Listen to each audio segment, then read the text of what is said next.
Montana Tech with a football in a scoreless game in this opening quarter from Butte. And what turned out to be a beautiful fall afternoon. And DJ, take a look here at our coaching matchups today. Yeah, you take a look at a guy like Josh Anderson. I mean, 17 years at the helm, winning as coach in Dakota State history, and doing it, this year in a new league. Teams that they usually don't get to play before and still having success. And what can be said about Kyle Sampson taking the Orediggers back to the playoffs last year for the first time in quite some time. Obviously one of the up-and-comers in this league. Orediggers will stay on the ground on first down. Good pursuit on Nate Milanowski. Flag on the play.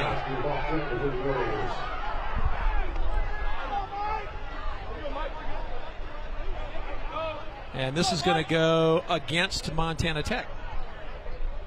So far,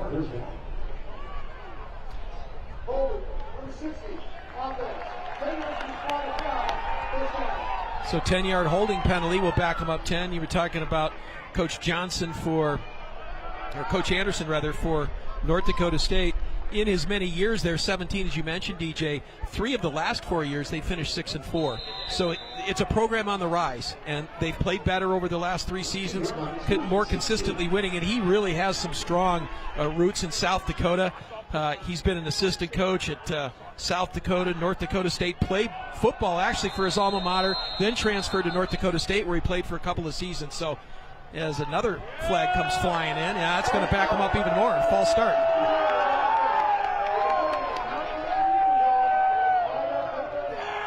Maybe just some slow start jitters for Montana Tech, which they really haven't had that much this year. We did see a little bit of it last week against College of Idaho. 2 teams, maybe the most explosive offenses in the frontier, and they were scoreless in the first quarter. Game eventually settled into its regular rhythm, but kind of seeing the same thing here again this week. So first and a long way to go from the 14. First and 21. Wilson looks across the middle, got a man wide open. That's Torgerson. And Torgerson out to the 36-yard line, and that should be enough for a first down. He knew right where the first down marker was. Josiah Perez on the stop, but a great crossing pattern across the middle for the first down. And that's the thing about Torgerson, is that teams know that he's a threat. I mean, all they have to do is look at the film from the Southern Oregon game where he had 222 yards and 4 touchdowns, but he's just so athletic that he's able to find the cracks in the defense and go where they ain't. Special player. First down to the 36. Now they bring Torgerson into the backfield. Milanowski with the carry, left side. Picks up a couple on the play. Give him 3, 2nd and 7. And Milanowski's been a really underrated pickup for them. Obviously, Wykees Johnson has gotten the lion's share of the touches in that backfield, but I mean, in terms of a spellback, he's one of the best that the frontier has to offer. Just kind of that same frame, able to take a licking and deliver it right back. Caleb Dwyer in on the stop after a short 2-yard gain. So 2nd and 8 now from the 38. For Jarrett Wilson and the Orediggers. Midway through the first quarter. Wilson now looks long and deep for Torgerson, who makes the catch. Torgerson to the 10-5 touchdown, Montana Tech. Wow, what a play as Torgerson gets behind the defense and they ring up 6. I mean, what can be said that we haven't already said about Levi Torgerson? We just saw it earlier on the drive, how good he is at just eluding defenders with that smaller, shiftier frame. He's got a super underrated speed about him as well, and just beat his man. And even though we know that Wilson's more of a dual threat quarterback, he's got a cannon as well, and he really put it on display there. Lightning in a bottle for this Montana Tech offense. Casey Kautzman now in for the extra point, and just like that, Montana Tech takes the lead on a 62-yard touchdown strike. Extra point is up and good. So with 6:51 to play in the opening quarter, Montana Tech, Wilson to Torgerson, and it's 7-0.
And welcome back to Butte. And just like that, DJ, pass and catch, touchdown.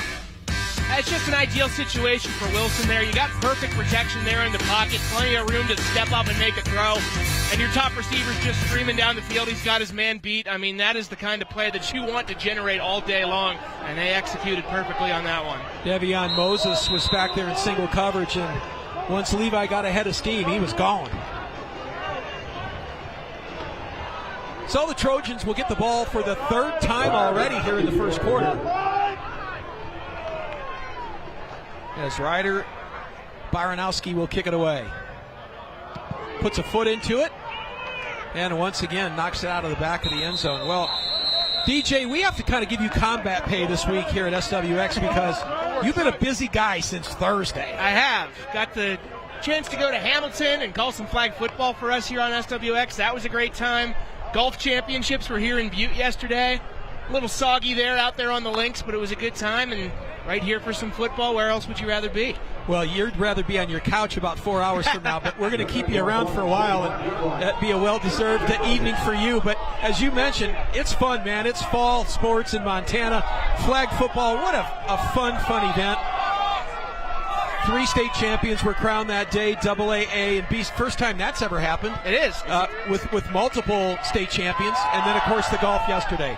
Nice run straight up the middle for a good gain on first down up to the 30. So that's a gain of 5, second and 5, and brought down by Kellen Beller. And that's an underrated play right there, because so far in this game, yes, it's their third possession on offense in the first quarter already, but Dakota State has not been able to do anything on the ground. So just getting a small chunk of yardage like that is a confidence builder.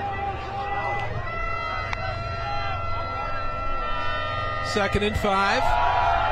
They'll stay on the ground, and bouncing to the outside for a first down and a whole lot more is their running back Preston Iverson, who makes a great move at the line of scrimmage, cut it to the outside.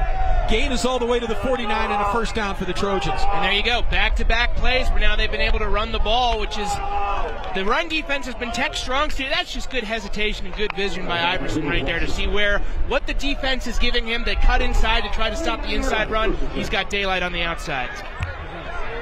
Iverson, 260 yards on the season, as we mentioned, averaging 5 yards a carry with a couple of touchdowns. First down from the 49, and this time,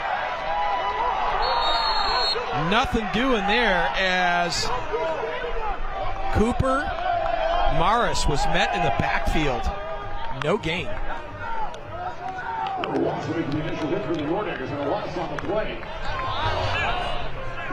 In fact, they'll say he loses one, so second and 11 from the 48.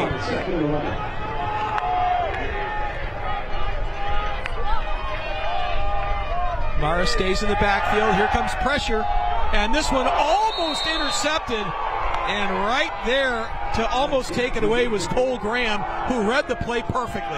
Yeah, that's one that you're going to want to have back if you're Graham. I mean, that goes right into your breadbasket. It usually doesn't get that much easier for a pick. It's one of those plays where I think it happened so fast that he wasn't expecting it. Crowd on their feet here on 3rd and 11 from the 48.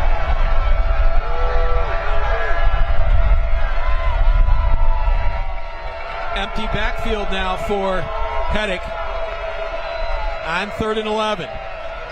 Orediggers just bring 3. Heddick with all kinds of time, lays it out there, had a man wide open, and simply overthrew him, and he would love to have that one back because Victor Boggs was all alone in that Montana Tech backfield. And that's just back-breaking for Dakota State because that's now the second time today that you had a chance for a massive chunk of yardage on 3rd down based on what the defense is giving you.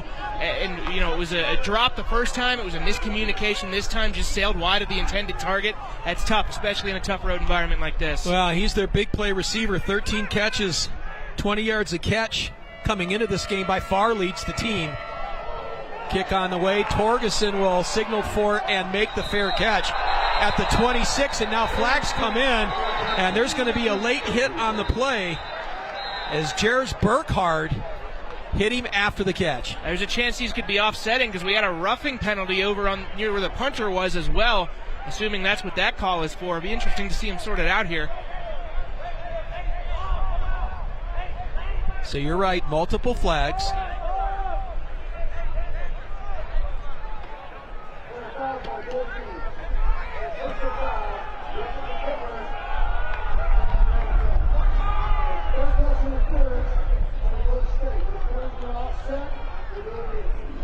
Okay, so offsetting penalties on the roughing the kicker and the late hit. So we'll line up and do it again from the 48. And you're lucky if you're Montana Tech after that roughing penalty. It was 4th and 11, so that would have given Dakota State a fresh set of downs. Xander Sheehan stands just inside his 35, gets this one away. Good pressure up the middle. Mishit it, and the Diggers are going to have great field position. So they'll mark it right at the 30-yard line. Tech with the lead and the football when we come back.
And lunch for this afternoon's SWX crew was provided locally by Pork Chop John since 1924.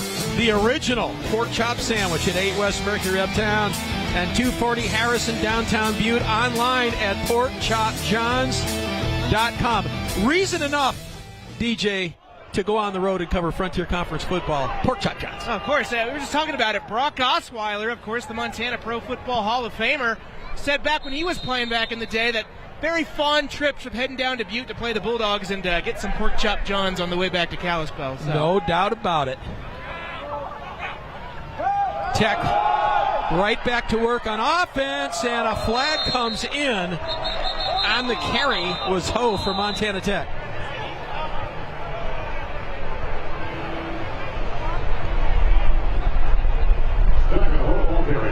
And this will go against Montana Tech. My goodness, they've been their own worst enemy today with penalties. It has. And that's really the one thing that you're going to harp on here if your head coach Kyle Sampson is, hey guys, we got to go out and we got to play some more clean football.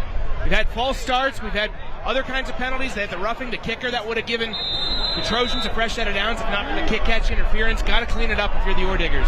Nate Milanowski checks back in. Haven't seen Wykees Johnson since the fumble in the first quarter. Yeah, a bit of a doghouse with Coach Sampson maybe in this first quarter.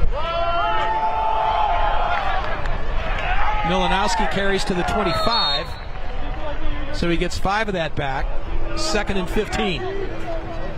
I mean, down a distance for this Orediger offense, really kind of irrelevant. I mean, they can strike at you in so many ways and so quickly. And it helps whenever you're not just explosive in the passing game, but in the running game too. You know, 2nd and 15, you think that's a passing situation? Maybe not necessarily. 2nd and 15 now from the 25 as Wilson looks over. Coach Sampson calling in the play, knows a little about offense. Now they stay on the ground. Milanowski squirts through, and he is off and running to midfield. Milanowski to the 30, to the 20, to the 10, 5, touchdown Montana Tech, and they strike again.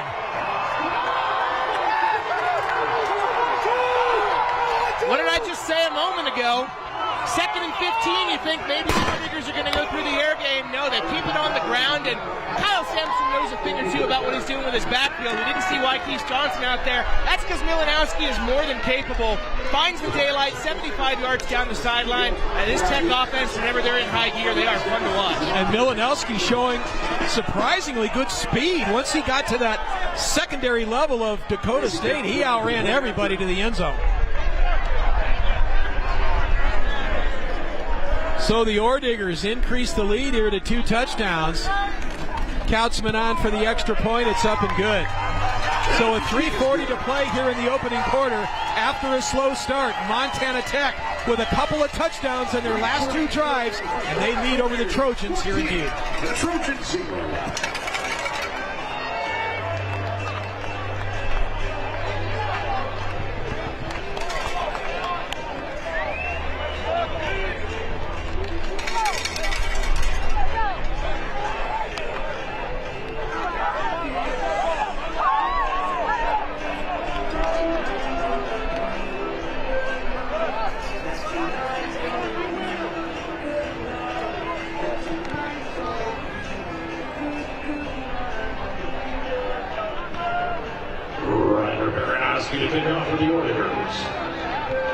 All right, so Dakota State now in a hole by 2 touchdowns, trailing 14-0.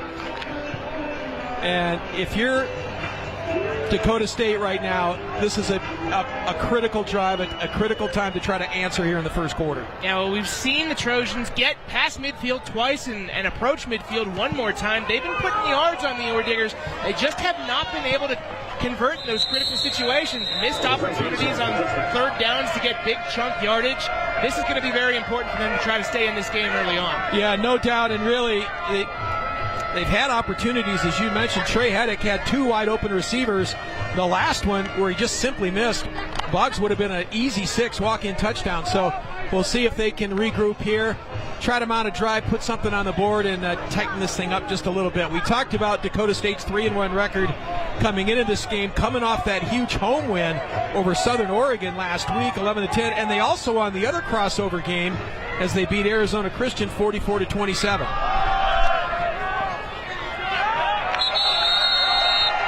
Boy, nothing there. No gain on the play. 2nd and 10.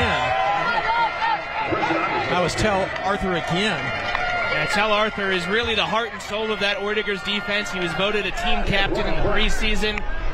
He's just so good, scouting out the run, the hesitation, the patience, and then he tackles like a freight train too. So a guy who's very likely to be an all-frontier defensive recipient in the near future. They give him 1 on the play, 2nd and 9 from the 26. Heddick feels pressure, now throws long and deep, and this one is going to be picked off by Peyton Gonzer. Just back there playing center field, and Gonzer steps in and makes the interception. That's all about eyesight right there, Chris. You could tell the entire way. Gonzer was reading that from the second that it left the quarterback's hands. Knew he had a step on it, knew it was double coverage, it was going to be a tight fit, and just high points it like a receiver. Defensive backs typically don't have those kind of instincts. That's why they play defensive back. Just eyes up in the air, and that's too easy for Gonzer. And again, they were targeting Victor Boggs, but no chance really. I mean, he was bracketed in coverage, and then Gonzer just goes up and gets it, and the Diggers with the football again from the 35, 1st down. Oh, and look at this. Wilson's got a man wide open. Michelotti to the 20, to the 10, 5, touchdown. Montana Tech, a 65-yard strike to big number 6, Nick Michelotti, the sophomore from Helena. Touchdown, Montana Tech. I'll tell you, who's the happiest person down on that field right now is Kyle Sampson. Whenever you're able to have 3 scores of 62 yards or bigger, and not only that, but to 3 different guys, that shows you're doing something right with your offense. And it's no surprise to see the Digs up 21-0 with how well they've been playing in that aspect of the game. Wow, 3 plays, 3 touchdowns. Michelotti behind the defense, and a perfect strike from Wilson. Kautzman on for the extra point. Kick is up and good. 2:49 to play in the first. And what was a scoreless game midway through the first quarter, DJ, has now turned into a 21-point lead. We talked about how critical that last drive was going to be for Dakota State. Down 14, you allow 2 touchdowns of longer than 60 yards. Need to find a way to get into motion. You throw a pick in the very next play. Tech hits you over the top. Michelottie was just completely uncovered. That was just a busted coverage by Dakota State. And now you're in a 21-0 hole on the road. They really got to get something going now here fast. Yeah, and the other intangible to this game is we knew going into the season that the strength of the Frontier Conference, that the Montana schools would probably be a little stronger than the new programs coming in. And this was a kind of a barometer of where the Dakota schools coming into the Frontier would stack up. 2 teams at the top of their division, the Trojans at 3-1, and they're certainly not out of it. I mean, they've been victimized by the busted coverage, as you mentioned, in 3 big plays, but let's see if they can regroup and find their way back into this one. Yeah, the important thing for them to remember, and I'm sure something that Josh Anderson is telling them is, hey, guys, we still have 47 minutes left in this game. We're down, we're not out of it. There's a lot of time. We just got to take our patience, got to be important and meaningful on our big plays that we move down the field here and then turn it into points. And Baranowski's kick, again, not returnable. And the Trojans trot back out, and they've kind of gone, when they have gone to the air, they've kind of just going for the home run ball. It might see them maybe do some passing underneath, some screen passes, some short passes, soften up that defense a little. Let's see what they come with now on first down. Yeah, whatever they do, they need to vary it up a little bit, because obviously what's been going on early hasn't been working, whether it's just miscommunications or drops, the things that have been plaguing them on those long passes, as you said. Got to spice it up a little bit against a Tech defense that is admittedly porous, gives up 360 yards a game. They just don't give up a ton of points. So first down from the 25. Hedrick now pulls it down, and he's going to be tripped up and taken down behind the line of scrimmage. Getting his way in there in the backfield for Montana Tech. I think that was Anthony Oakes, number 91, that got in there and tripped him up. And really the one word that comes to mind right now for Montana Tech is synergy. Offense and defense working together. You go interception to touchdown to sack. That's as clinical as it gets. Loss of 2, 2nd and 12 from the 23. Hedrick looks out here now, pulls it down, and finally gets it away. And that is caught by Keeney at the 40-yard line up to the 44. And a good heads-up play by the quarterback to get rid of the football. That's a first down. Yeah, it's just a professional move from the junior Hedrick there. Had a guy clinging to him, was trying to pull him down onto his legs, and just was able to keep his balance and make something creative happen with his eyes. That's an expert play from the junior.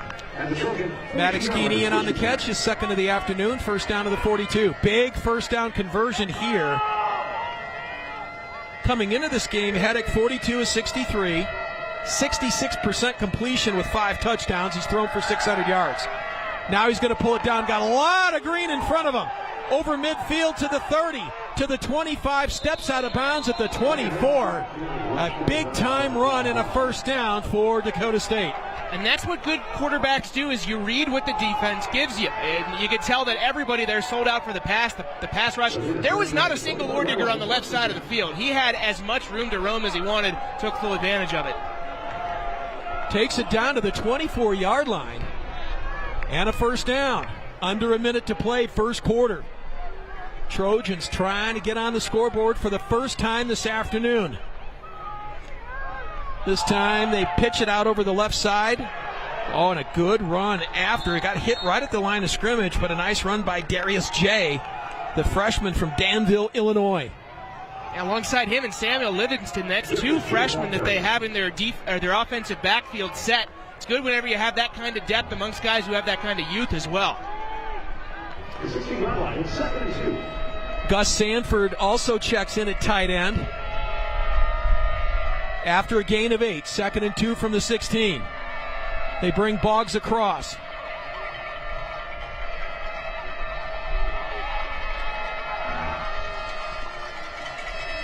Hedrick just gets it underway.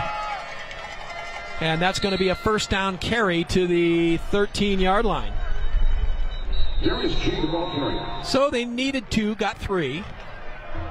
And that's going to bring us to the end of quarter number 1. Montana Tech leads 21-0 here in Butte, but Dakota State threatening to score when we come back. You're watching college football on SWX.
Coverage of today's Frontier football matchup is made possible in part by Torgerson's Equipment, serving the Montana community for 5 generations. Torgerson's Equipment in Montana, Wyoming, and Idaho. So here we go, DJ. 1st and 10 from the 13-yard line. Trojans could go a long way in getting back into this game with a touchdown here. Empty backfield. Going to shift Iverson out. Heddick looks, now fires back of the end zone. It is incomplete. It's intended for Victor Boggs. Actually made the catch, but out of bounds. And that was a really good idea for Dakota State. Try to get into the hands of your offensive playmaker, and just good defense. Didn't necessarily need to get too handsy with it. Know that the sideline there is your friend if you're Montana Tech, and just hard to get a foot in bounds whenever you've got no space to work with.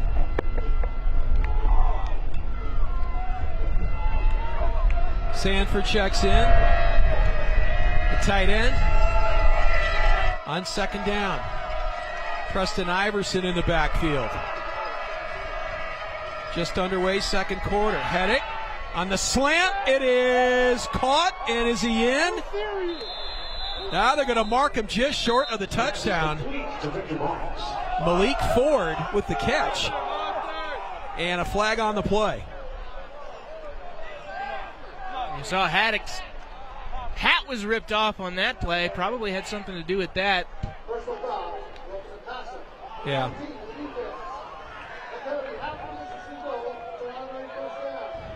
Well, at least for Tech, it turns 1st and goal from the half-yard line to a 1st and goal from the quarter-yard line. He literally picked the football up and moved it an inch.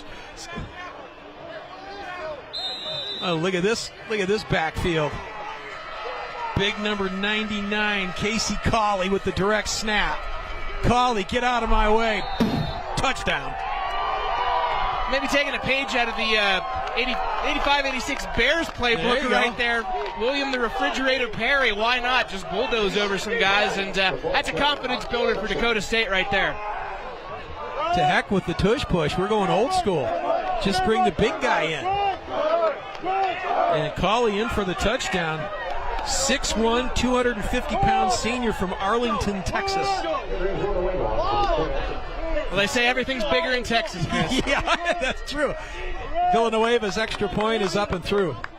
So a nice answer by this Trojan football team, getting down 21-0 in hostile territory here in Butte, putting together a nice drive, and on the board it's now 21-7. We've seen this act before, DJ.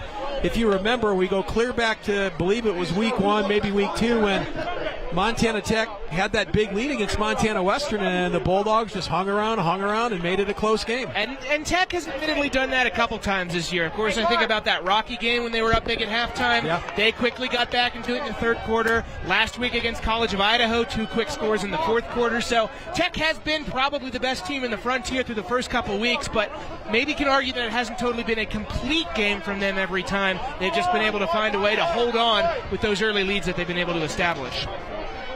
A much-needed answer for this Dakota State football team as they are on the board for the first time this afternoon. Villanueva will kick it from the 35. As we mentioned, he had the game-winning field goal against Southern Oregon last week in that defensive struggle, which they won 11-10. And so far, which we talked about, have won the 2 crossover games in Arizona Christian and Southern Oregon. This one hits on the ground, and the Orediggers are going to have great field position up over the 35-yard line. And another flag comes in well after the play was over. We'll see what that's all about. Christian Vetter was the up-back who took the ball. Trojans are saying it's against Tech.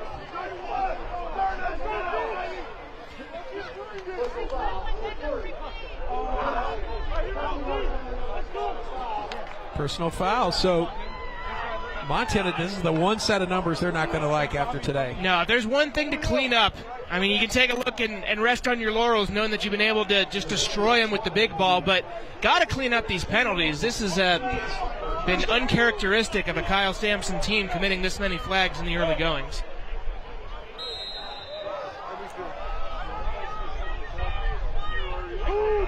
Going to catch Ho on the push from behind, so ball back to the 21-yard line.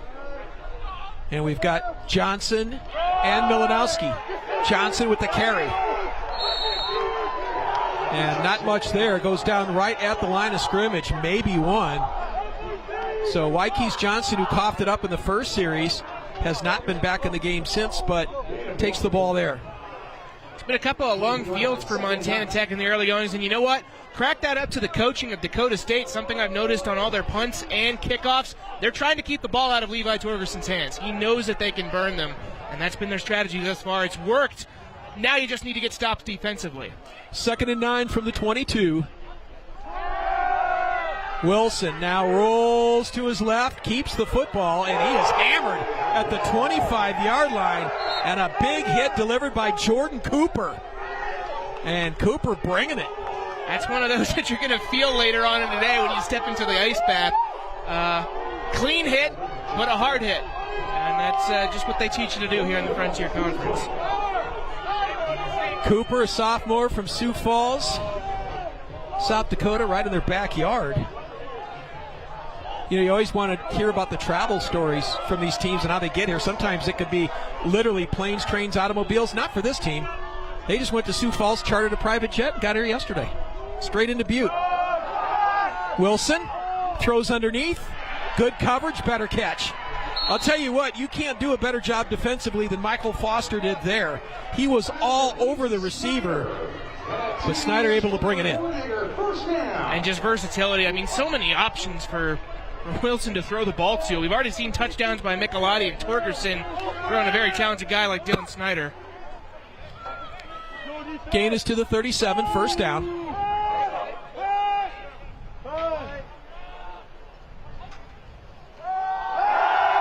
Wilson steps up, now heads for the sideline, and out of bounds right at the 45-yard line. So nice gain on the play. Wilson, nothing there. Broke it to the outside, got positive yards.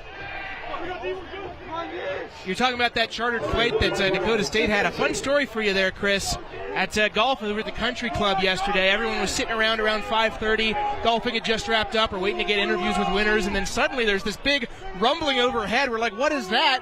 I believe that was the chartered flight from Dakota State. I'm sure you were right. But, no, I had a chance to visit with the coaches, and they said, yeah, it was great, man. 20-minute drive to Sioux Falls and on the jet and over to Butte. Jarrett? That's good pressure from the corner that time. Read perfectly was Josiah Perez. Comes in from his linebacker spot and just showed speed and got Wilson pushed out of bounds. Yeah, California native there. Just good eyes, good, like you mentioned, speed. That's the key thing right there. Didn't let Wilson have an inch on the edge. Took him down. Well, they also said that anything west of Dickinson, that's how they're going to travel. They're going to charter. So that's, you start flying private jets around, you're getting up there with the big boys, right? This is a bus league, isn't it? 3rd and 5 from the 42 on the loss. Wilson fires across the middle, sitting down right there to make the catch is Michelotti, who does a nice job right at midfield, and that's a first down. And again, that's just so difficult on every defense when you got to have guys on Torgerson every play. You got to have guys on Snyder every play. You got to have guys on Derek Pierce every play. Oops, suddenly Nick Michelotti slips through the cracks. I mean, what can you do? Michelotti second on the team with catches, 16 yards a catch and 3 touchdowns. But you're right, they really spread it around. So many weapons to beat you. So in plus territory now from the 49. Torgerson bounces outside. Oh, there's another good defensive play, and that was turned in by Terrence Sear, who forced Torgerson to run backwards to try to get to the corner and then made the tackle. You see, this drive has been a little more painful for Montana Tech, and when you have those explosive plays like they did on each of the scoring drives, it makes your job that much easier. But now they're trying to fight tooth and nail a little bit with Dakota State, and the Trojans are up to the challenge. Loss of 1, 2nd and 11, right at midfield, just under 10 minutes to play in the first half. 21-7 our score. Michelotti goes in motion. They'll stay. No, Wilson keeps it. Feels pressure. Now throws it up and out of bounds. Incomplete pass. And again, good pressure straight up the middle was Brooks Jansen from his defensive end position, the 6'3", 260-pound senior from Emory, South Dakota with the pressure. And I'll tell you, for someone like Jarrett Wilson, who is still a very young quarterback in this league, that's a pro play. You always have that instinct in you where you want to be the hero. You want to try to force a throw down there and find someone who can catch it. Smart thing to do is just sometimes throw it away and live another day. 3rd and 11 from the 50. Trojans thinking a stop here, get the ball back, kind of shift momentum a little bit to their favor in the second quarter. Wilson's got time, now fires, and again Torgerson makes the catch inside the 15. What a grab. He was covered very well back there by Tamarin Foster, but just took it away.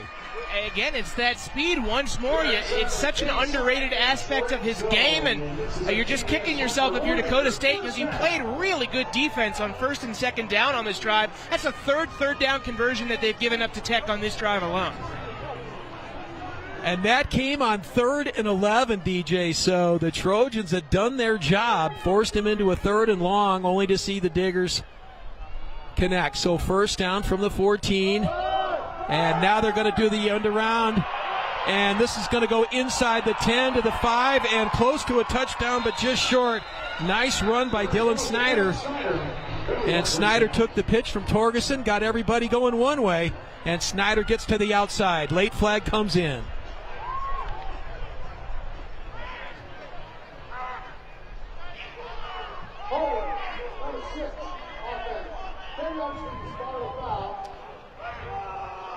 Boy, and yet another penalty for this Montana Tech offense. Hasn't stopped them. I know if you're Kyle Sampson, you're just ripping your hair out on that one because you're like, guys, that was our fun trick play. You know, that was the one that was going to get the defense off guard, and it's all for naught. So it's been a good game from Tech, but certainly some aspects they need to clean up. So ball is on the 13.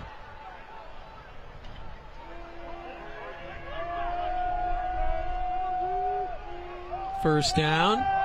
Johnson hit at the 10, falls forward to the 9, so picks up 4 on the play. So second and goal from the 9 for Wyke's Johnson.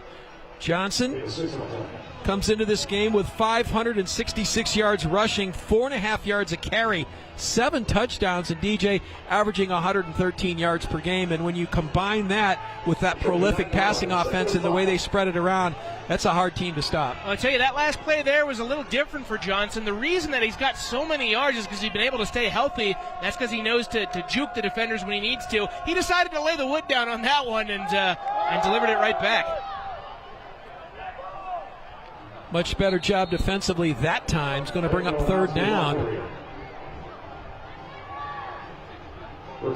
Not much there, but if you look at the run-pass mix on this Montana Tech team, they average 186 yards a game rushing, 188 passing.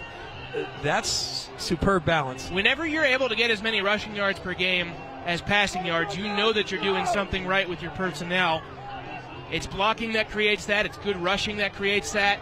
And it's just the threat that you can do it both ways that creates that. So 3rd and 4 from the 8. 7 minutes to play, first half. Torgerson bounces to the outside, but he's going to be brought down.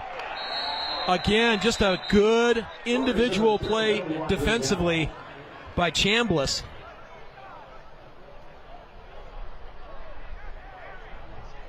More Laundry on the field. Personal foul. Face mask. Number 2 of the offense. The 15-yard penalty. Face mask is the call against Torgerson. That's going to back him up 15. Oh, yeah. Yeah, just got a little too handsy there on the stiff arm attempt. And interesting call here for Dakota State to accept that penalty. Probably smart knowing how explosive that Tech offense is. I'd say 4th and short, probably a pretty good chance they were going to go for it. So back them up 15. Well, the ball now back on the 23, and it's 3rd and 19.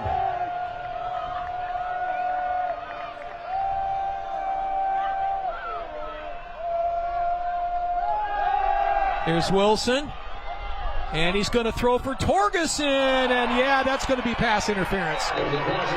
Had the jersey. Pretty easy call to make on that one. You know, it's one of those penalties where if you're Dakota State, you hate to give it up, but it is maybe one that saved a touchdown. Not for the pull there. I think Torgerson would have had his man beat once more. Yeah, Foster pleading his case, but... And that's just so tough if you're Dakota State, because you've played good defense on this drive, you really have, but you've given up conversions on 3rd and 6, 3rd and 11, and now with the penalty here, 3rd and 19. Elliot DeVries checks in for the Trojans along with Jack Hemmons. They get more size up front. And this will be a 1st and goal from the 8-yard line. So they get all the penalty yards back. Now timeout taken. So the Orediggers will talk it over, see what they come up with on 1st and goal from the 8, 6:29 to play here in half number 1. Montana Tech with the lead and knocking on the door when we come back. Orediggers, who were honored last night in our 125th anniversary Distinguished Alumni Awards Banquet. First, we would like to recognize Marjorie McDonald, 2005 graduate in Safety, Health, and Industrial Hygiene. Marjorie serves as the Director of Safety and Occupational Health for the U.S. Army, where she leads programs that protect soldiers and ensure mission success worldwide. Next, Stacy Aguirre, a 1987 graduate in engineering science. Stacy has built a remarkable career in environmental protection for the oil and gas industry and has also given back to her alma mater, serving as Montana Tech's Director of Career Services, where she launched the annual Career Fair now in its 25th year.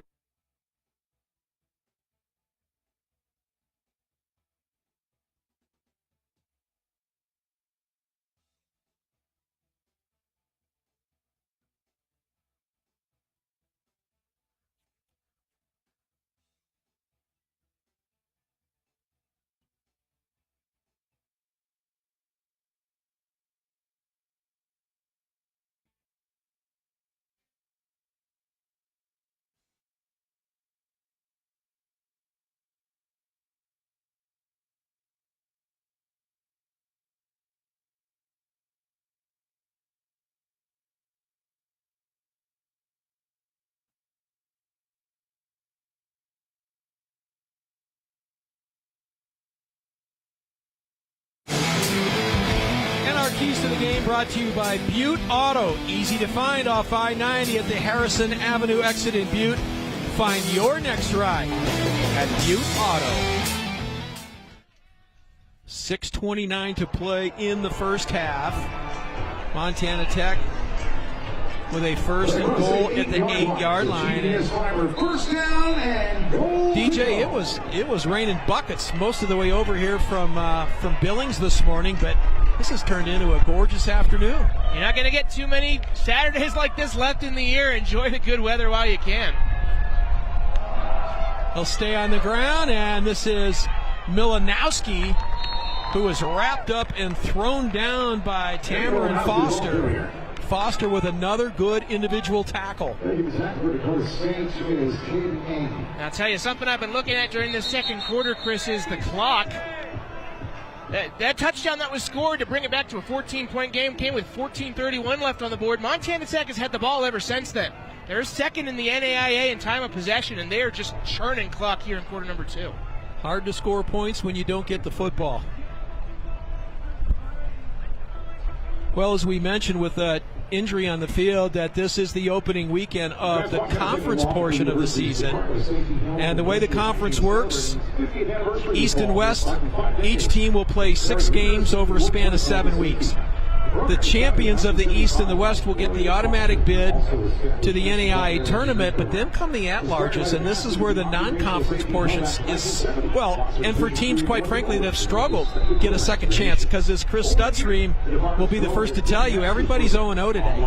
And if you've struggled to win games, if you play well in the division and can contend, you've got second life. Montana Tech not with that problem, though, coming in at 5-0.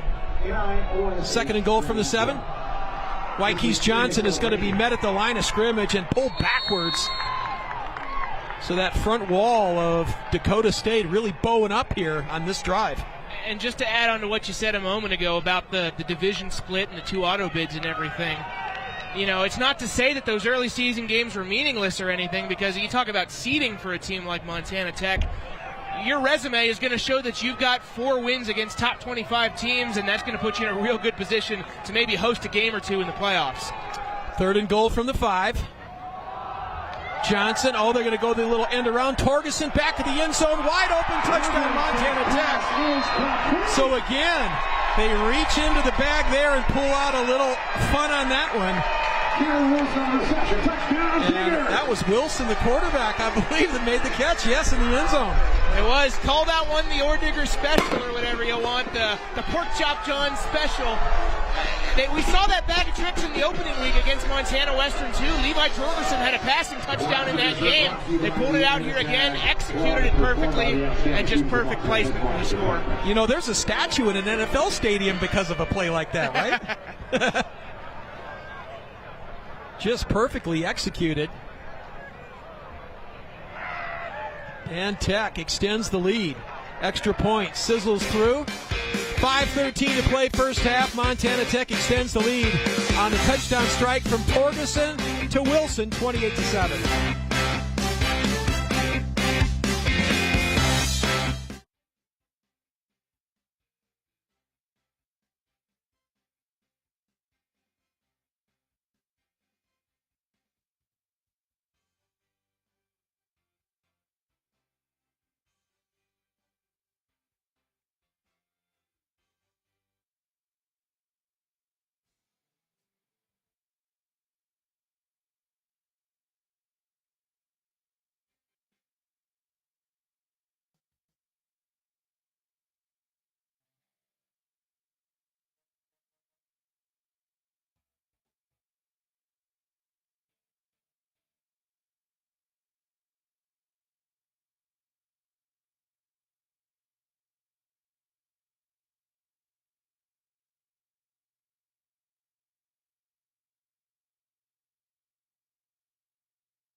DJ, here we go again with, I like the name, you got the pork chop special, right? I mean, there's got to be very few things in the Frontier Conference that are more fun than being an offensive player under Kyle Sampson. I mean, you get to just do so many fun things. You got a guy who was a player of the year at Capital as a quarterback growing up, went on to have a great career at MSU Northern playing quarterback for them. Gets to be an OC for the Lights and then also here before becoming the head coach. He knows a thing or two about offense. Draw up a play like that and know that you have the athletes to pull it off with guys like Torgerson and Wilson. And it's fun for the highlight reel. Well, and just to tell you how special he is, when he was at MSU Northern as both a player and offensive coordinator, really the only time MSU Northern's ever had success. Yeah, they made the playoffs in 2006 when he was the league MVP. To date, that's their most recent postseason appearance. Keeney takes a knee, so once again, we talked about the special teams at the top of the broadcast, and they have excelled all season long and continue to do so. They're just so good in every phase. We saw the block earlier. Obviously, we know what Torgerson can do whenever the kick is coming his way. They're good on the kicks. They're good on the kickoffs. They're good on the punts, though admittedly they don't punt all that often. They don't really need to with how explosive this offense has been this year.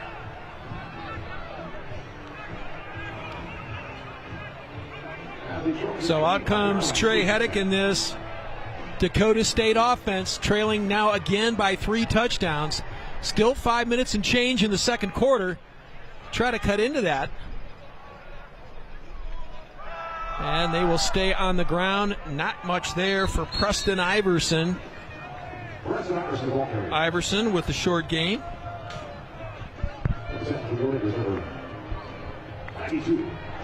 Iverson, a 5'6" junior out of Hot Springs, South Dakota. Hot Springs High School. Now 3 receiver set for Heddick on second down after the 3-yard gain. 2nd and 7 from the 28. And there is a nice catch and a first down as they go to Victor Boggs, who makes the catch at the 45, and a first down. So he's been the one receiver they have targeted and had some success with, as we mentioned, leading receiver coming into this game, and makes a nice play there. I was going to say, that's got to be very cathartic for him, knowing the missed opportunities that they've had earlier in this game. The one off the fingertips, the one that sailed over his head. Big chance to get some big yards, and it works out that time. Ball at the 47. Iverson going to be met at the line of scrimmage and taken down. No gain on the play. Good job by that Montana Tech defense. Tel Arthur at the bottom of the pile.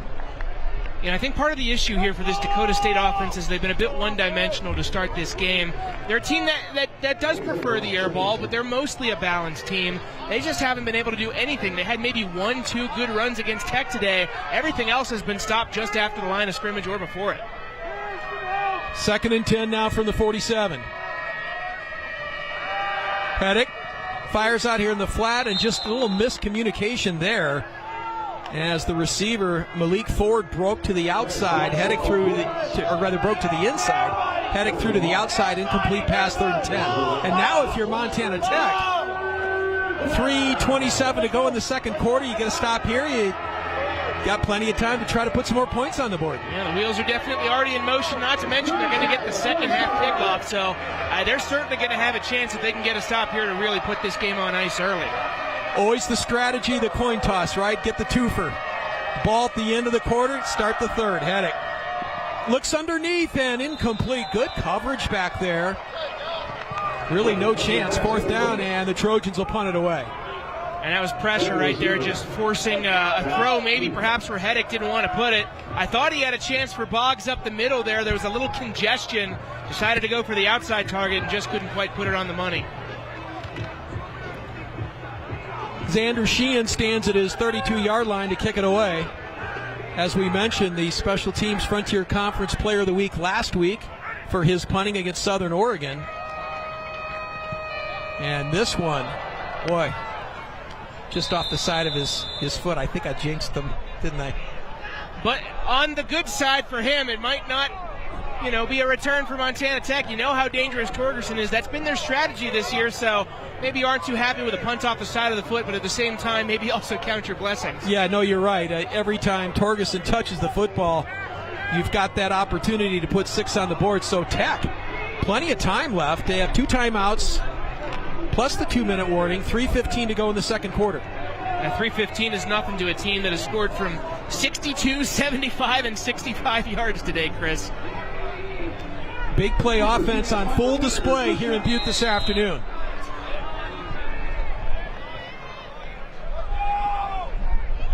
Wilson. Play action's got time, looking long and deep for Torgerson again.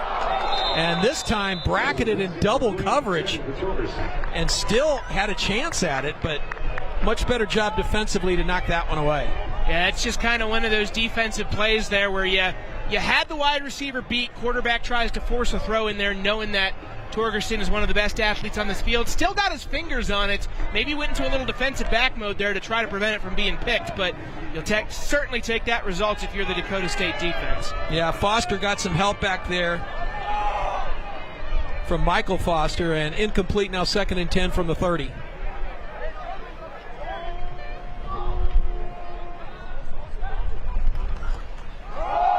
Inside handoff to Johnson. Johnson keeps those feet moving up to the 33-yard line. Gain of 3, 3rd and 7. And you've had 2 pretty good defensive stops in a row now for Dakota State. Now you're thinking about the clock. You still got all 3 timeouts. You're only down by 21. You're not entirely out of it yet. It's a big hill to climb, but if you get a stop here, you certainly still have a chance to put some points on the scoreboard before half. Casey Colley and Elliot DeVries check back in on that front line for the Trojans on 3rd down. Clock continues to run, winding down to 2.5 in the second quarter.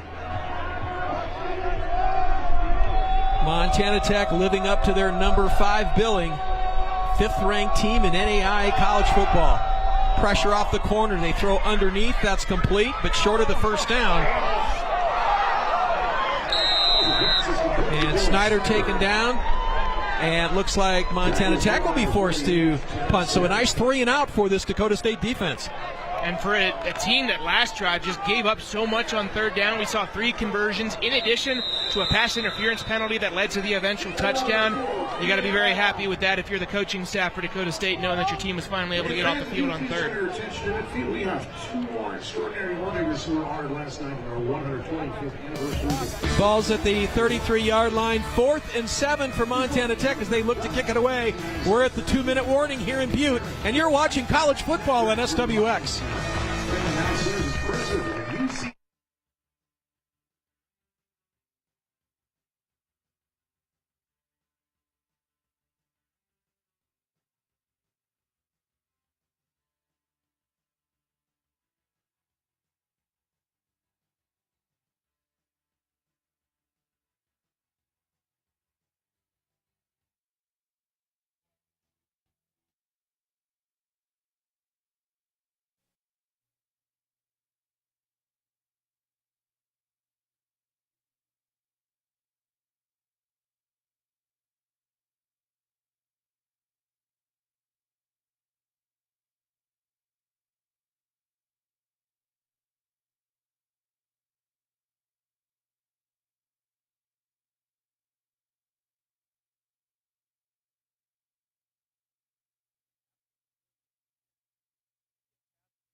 Play here in the first half as Montana Tech looks to kick it away on a 4th and 7 from the 33.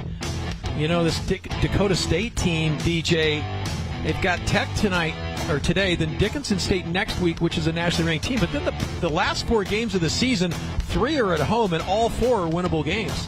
For sure. You know, you've got 3 wins coming in. If you could split in the next couple of weeks and close strong, you got a chance to get 8 wins on the season. They're giving themselves an opportunity Yes. if they can't win that Eastern Division. And it starts with this game here. I mean, if you're able to, you're down by 21, you're getting the ball back here. I figure if you're the coaching staff here, you're telling your team this has got to be a touchdown drive, guys, if we want to stay in this game, especially given that Tech's going to have the ball first to start the second half.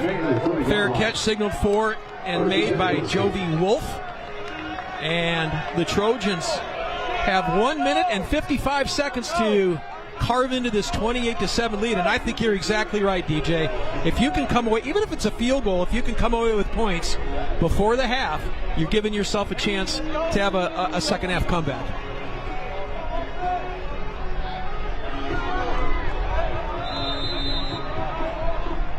Not easy, though, to come into Butte and leave with a win. That's for sure. One of the tougher venues if you're a visiting team. First down from the 30. Hedrick feels pressure, now fires to Keeney, who goes down and makes the catch at the 41-yard line, and a first down for the Trojans. And you figure that they're going to rely on the pass a bit here at these final couple of minutes. That is their strong suit offensively. They just need to make the connections, and they did there. Keeney's been a go-to receiver this afternoon on those short possession catches, his third today, I believe. So first down from the 41, again underneath. Oh boy, that was almost broke for a big play. Nice catch by Malik Ford. And if he is not brought down by Lowry, that could be 6 points. Good wrap-up play there to prevent the points from going on the scoreboard early on, but minute 25, still got to play good defense for that long if you're Tech. And you got all 3 timeouts remaining, so minute 20. Hedrick feels pressure, rolls away from it, and just throws it away. Good pressure applied by Cole Graham, the freshman from Helena Capital. That's something you're certainly going to take advantage of if you're the Tech defense, is knowing that Hedrick's not going to have a whole lot of mobility, especially with that brace that we've seen on his right knee all game. Yeah. That's made him a bit one-dimensional. If he's stepping back, he's looking to pass. He's not looking to run. So Tech trying to take advantage of that here with the last 1:15 on the clock. Incomplete pass brings up 2nd and 10. Ball to 48. Hedrick steps up into the pocket and now is going to be brought down at the 45-yard line. Nice play there defensively by Roland Trent, the junior from Beaumont, Texas.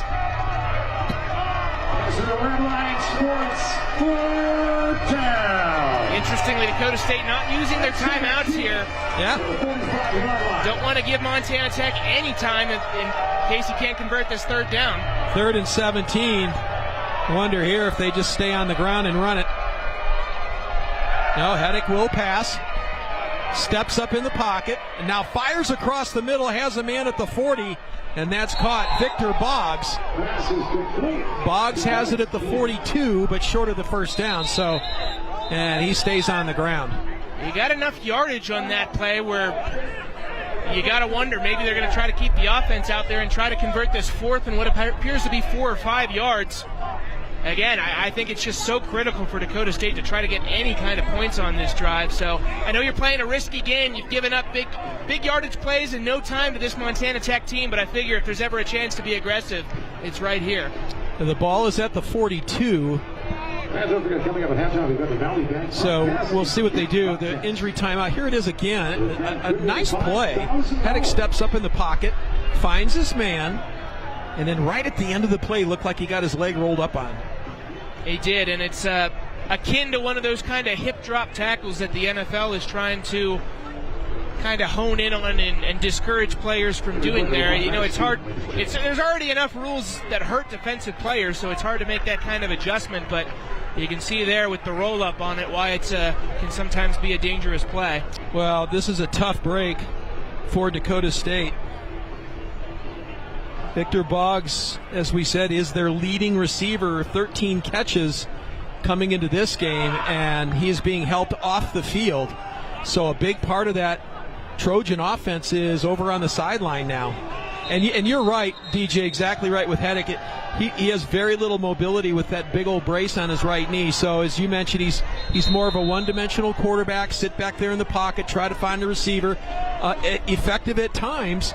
And really, if he's on target in that first quarter, they've got more points. This is an early play of the game here for Dakota State. Sure is. You got to get these 4 yards and extend the drive. You need to get some points before halftime. It's going to be all that more difficult without Boggs on the field. 4th and 4, big play here. Hedrick, and knocked down at the last minute, incomplete pass. Well done by River Wasson, the redshirt freshman out of Great Falls, CMR, who just reaches in and knocks it away. And we talked about how defensive backs have become more of a strong suit now for Montana Tech this year than they have in the past. When you got a redshirt freshman out there making a senior play like that, I mean, that's just the most encouraging thing in the world if you're defensive coordinator Montel Allen. One thing that you do notice with Trey Hedrick, though, yes, he's made some mistakes, but he has composure. He sits back there, he waits, he lets his receivers get open, and just missed on that. So here comes Montana Tech. 22 ticks remain in the second quarter. Couple of timeouts remaining. Good field position from the 42. Let's see if they take a strike here. Wilson. And he's going to throw out here in the flat. Incomplete pass.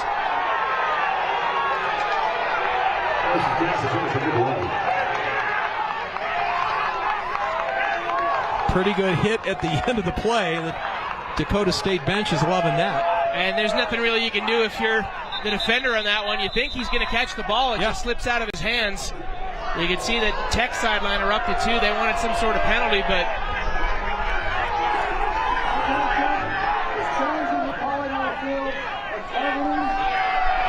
now the officials are getting all over Michael Foster, who is John over there on the sideline. But yeah, they're taking another look at this to see if indeed it was targeting. The play was away from us, so hard to see. Here we go again.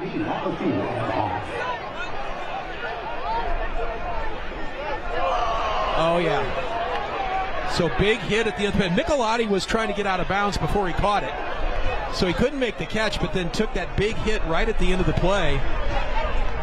To me, at first blush, did not look like it was targeting, but we will... And one of the big things that they stress with that is the crown of the helmet. It didn't really seem like he got his helmet that much in it. It was mostly his shoulder. Maybe the bigger argument is the whole defenseless receiver thing, but can't really apply a retroactive penalty just for that. If you do, it has to be a targeting confirmation. Now let's take another look at it. And again, Michelotti can't make the catch, and here he comes flying across. Oh, boy, that's close.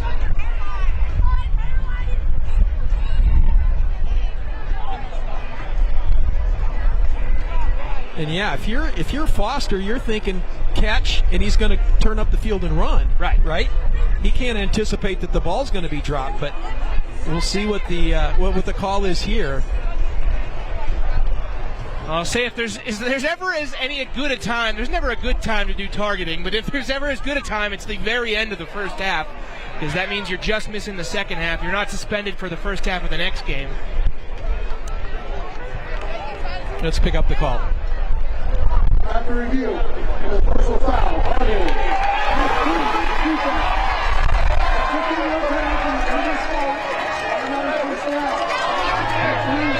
So that is targeting. That's targeting. So Foster's out. The ball is all the way up to the 43-yard line of Dakota State.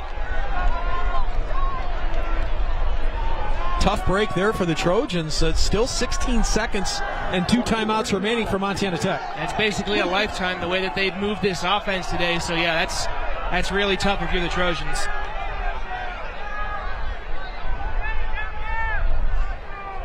And Coach Anderson wants an explanation. But they went under the tent, took a look at it, determined that it was targeting. Not going to win the argument now, but more than anything, probably wanting an explanation. Especially given the field position battle here. Montana Tech, knowing they're going to get to touch the ball first in the second half, you got to do everything you can to try to keep them out of the end zone here through the Trojans. Ball's at the 43. Wilson's going to throw it up there for Snyder, who makes, in and out of the hands He had it in his hands at the 5-yard line and just unable to bring it in. Ezekiel Battle, got to give some credit to him back there on coverage. Snyder had his mitts on it. You know, it's one of those things where if you're a receiver, you're taught you need to go out and get the ball and not let it come to you. Snyder just tried to scoop it in, and the defense was over him by the time that the ball was there. A good breakup by Battle. Well, and again, it's, you know, they are going for the home run ball and really testing this Dakota State defense. These defensive backs have been on their heels all afternoon. Here's Wilson again. Now throws underneath for Derek Pierce. And Pierce drops it at the 43rd down. Pierce has been quiet today. Yeah, hasn't been targeted all that often. Third leading receiver on this Orediggers team with 12 catches coming into today's game with a couple of touchdowns. And I think you're on the 43, your yards out. Tech's going to take a timeout and talk it over. I think you start to drop, you know, what do we do here to get 10 or so yards and set us up for a field goal? You're right. I mean, a quick play, a quick timeout, maybe get in field goal range, maybe you throw it up into the end zone for the Hail Mary, who knows. DJ, I know you got a special guest coming up at halftime. We do. Very special halftime interview coming up with women's basketball coach Jeff Graham. I'll tell you, folks, if there's anybody here in Butte, America that you would want to be your life coach, it's him. You ever see him on the sideline of a Tech basketball game, he is locked in, intense from opening whistle to final whistle. Doesn't matter if Tech's winning by 40, doesn't matter if they're losing by 40. You're always going to get 100% out of Jeff Graham. So very much looking forward to that interview during the break. We'll have that interview along with highlights of this first half and stats, and maybe even a look around the Frontier Conference as we begin conference play. Everybody starts new this afternoon, East and West. 6 conference games will be played out over the next 7 weeks. Everybody gets one bye. So here we go. And Wilson now rolls, and that's exactly what they do, is get it outside with 1 tick remaining. Michelotti with the catch. You can't draw it up any better than that.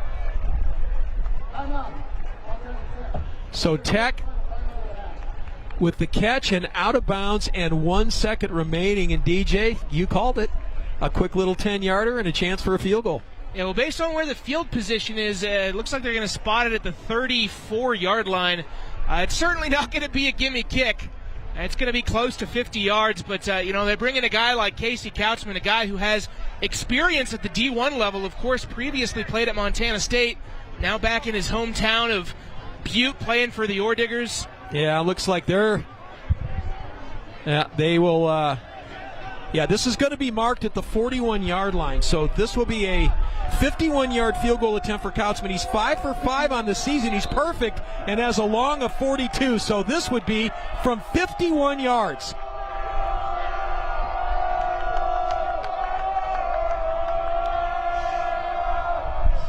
Ball is down, kick on the way, and this one will fall just short. So Couchman gave it a ride, but it falls just short. And that brings us to the end of the first half here in Butte. It's been entertaining. Montana Tech ranked 5th in the country, leading the Trojans from Dakota State 28-7. Don't go anywhere. Halftime on SWX is straight ahead.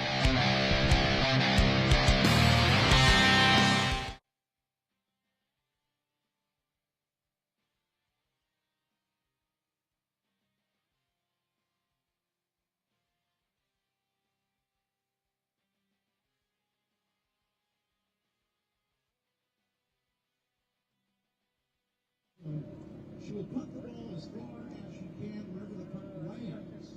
Will mark the spot for the next play, which is the pass. And there where the pass lands. They line up for the final kick, a field goal attempt. And if it goes through, Reese is going to win $5,000. Please welcome Reese Layton. Let's hear it for Reese as she takes on the Valley Bank punt, pass, and kick challenge.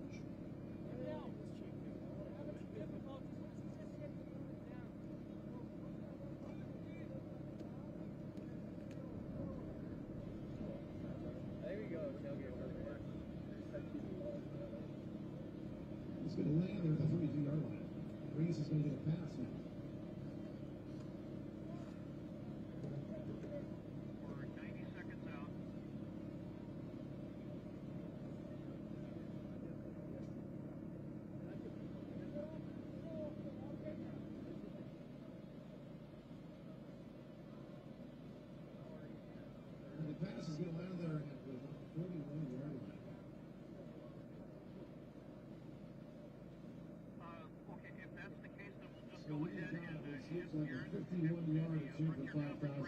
Look for it, Reese.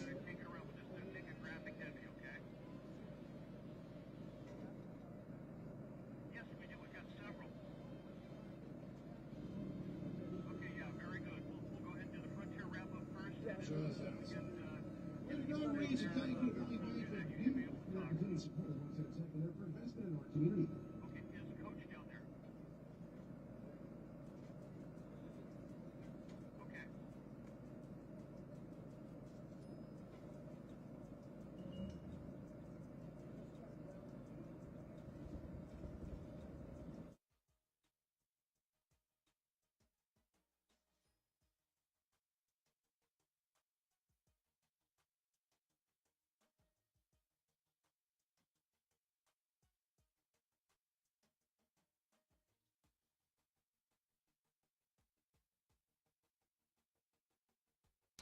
And welcome back to Butte. We are at halftime for this afternoon's Frontier Conference opener as Montana Tech leads over Dakota State 28-7. Entertaining first half of play. Montana Tech benefiting from big plays on offense. 3 plays, 3 touchdowns. Dakota State did get on the board in the second quarter, but they trail 28-7 at this point going into the locker room. So we'll see what adjustments both teams make. But for now, let's go down on the field and join DJ Bauer. DJ? Well, thank you so much, Chris. Down here on the field with a very special halftime guest, women's basketball coach Jeff Graham. It's a pleasure to have you here for us at halftime. And Jeff, talk a little bit about the women's team. You know, last year exciting, made the national tournament for the first time since 2011. I mean, just tell me what that experience was like. It was awesome. You know, a great group of kids last year. You know, started to get some big wins, some big non-conference wins and conference wins. So we're excited. We returned a great group of kids. You know, we lost 4 really good seniors, but a lot of young kids played last year, and a couple girls off a red shirt, one that was injured. So we're excited, buddy.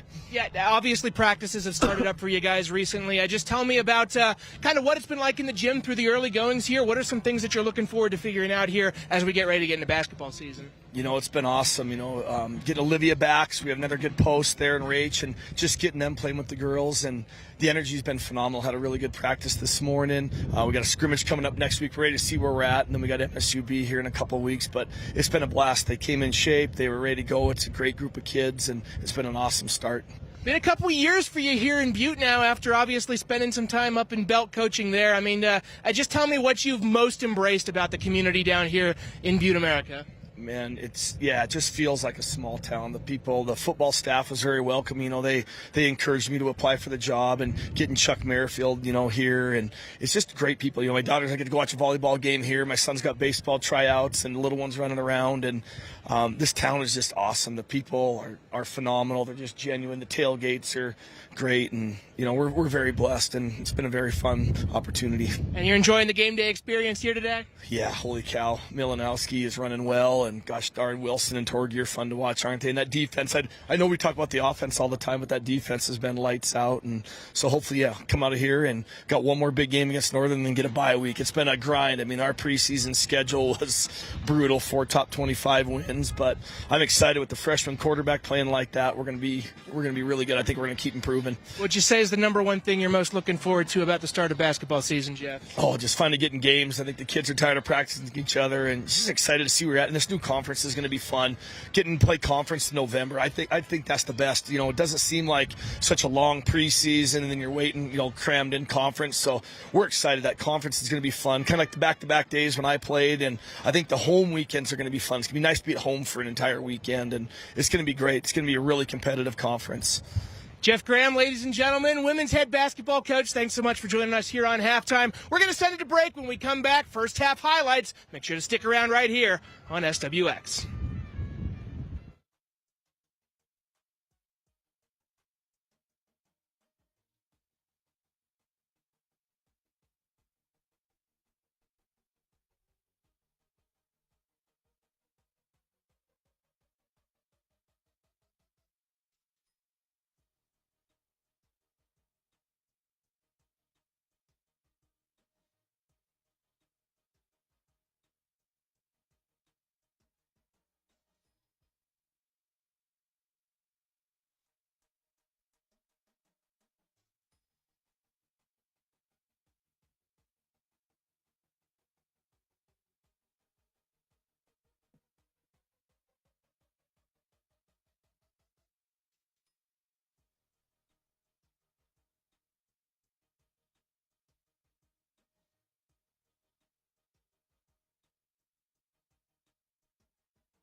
back to Alumni Coliseum here in Butte. Halftime between Montana Tech and Dakota State.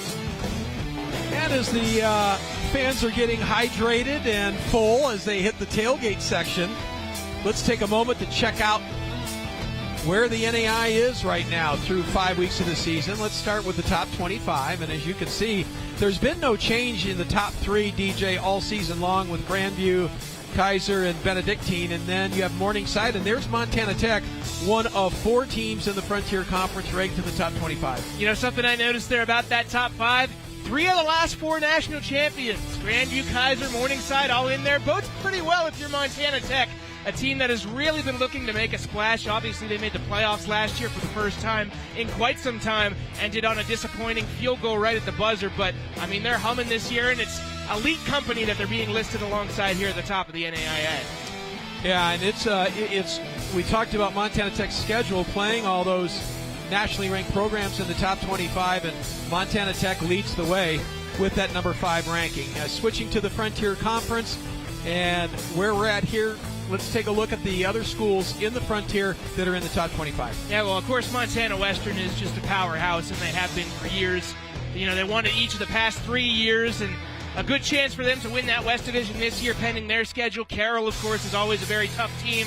You know, and College of Idaho at 25, you'll notice each of those teams only have 1 loss. All 3 of those have come to Montana Tech, and Dickinson State there in the receiving votes category as well with their loss last week to Montana Western. There's a lot of strength in this Frontier this year, Chris. And here is the East Division standings going into today's game. And, of course, it's today marks the opener for everybody within the division, but Montana Tech leading the way at 5-0. Dakota State, the team you're watching today, along with Valley City State at 3-1.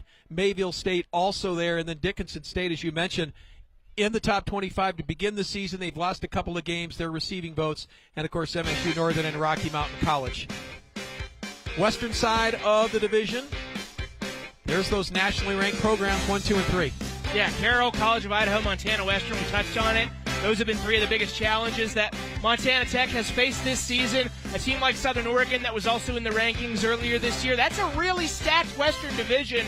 Whichever team ends up coming out of that as the champion and getting that auto bid to the playoffs, they are going to be battle-tested, to say the least. Yeah, and it figures to be that way all the way to the very end. And this week in the Frontier Conference, a new half-hour show that we are debuting next Thursday. Myself, along with Bobby Beers, will be hosting that, and we'll take a look back at the week that was in the Frontier. We'll look ahead to what's coming up, along with features and highlights. And speaking of highlights, we got some to show you, so stay with us. Halftime rolls on in Butte with Montana Tech leading 28-7.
Welcome back to Alumni Coliseum here in beautiful Butte, America. 28-7 our score in favor of the homestanding Montana Tech Orediggers. Chris Byers along with DJ Bauer. And DJ checking in on the highlights of this afternoon's first half.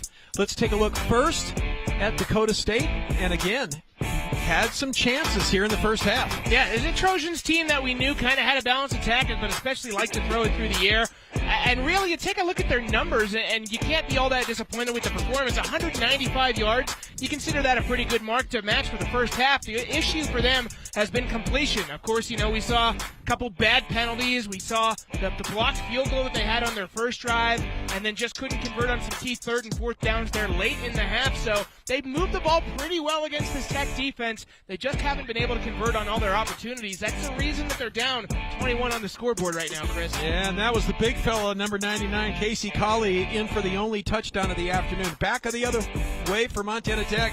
Big play offense. Yeah, it's you consider yourself lucky when you get to see 160-yard score in a game. We got to see 3 in the first quarter. And not just that, but the 3 different players as well. Milanowski, Torgerson, Michelati, doing it with a variety of different offensive weapons and doing it in a variety of different ways. 370 yards of offense for the Orediggers in the first quarter. And again, doing it through the air and on the ground. More receiving yards than rushing yards in that first half. That's been a little bit of a rarity for Tech in the early goings. Yeah, and I wonder, in the way this game's being played, if in the second half we don't see a heavy dose of ball control running for Montana Tech, leading by 3 touchdowns. They've got the horses in the backfield to do it with Wykees Johnson and Milanowski, who's run the ball very, very well.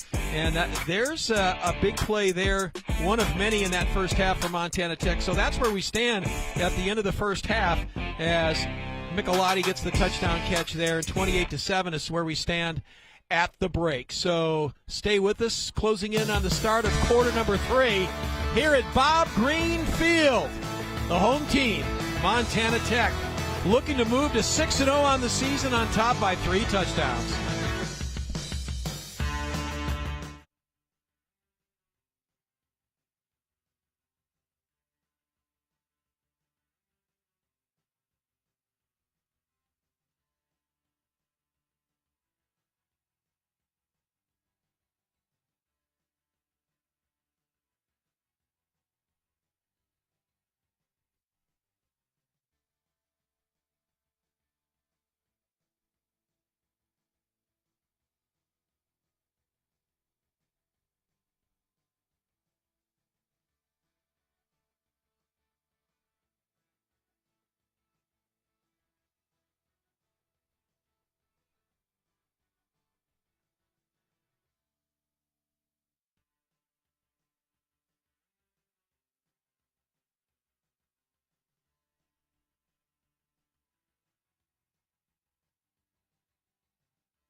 And welcome back to Butte.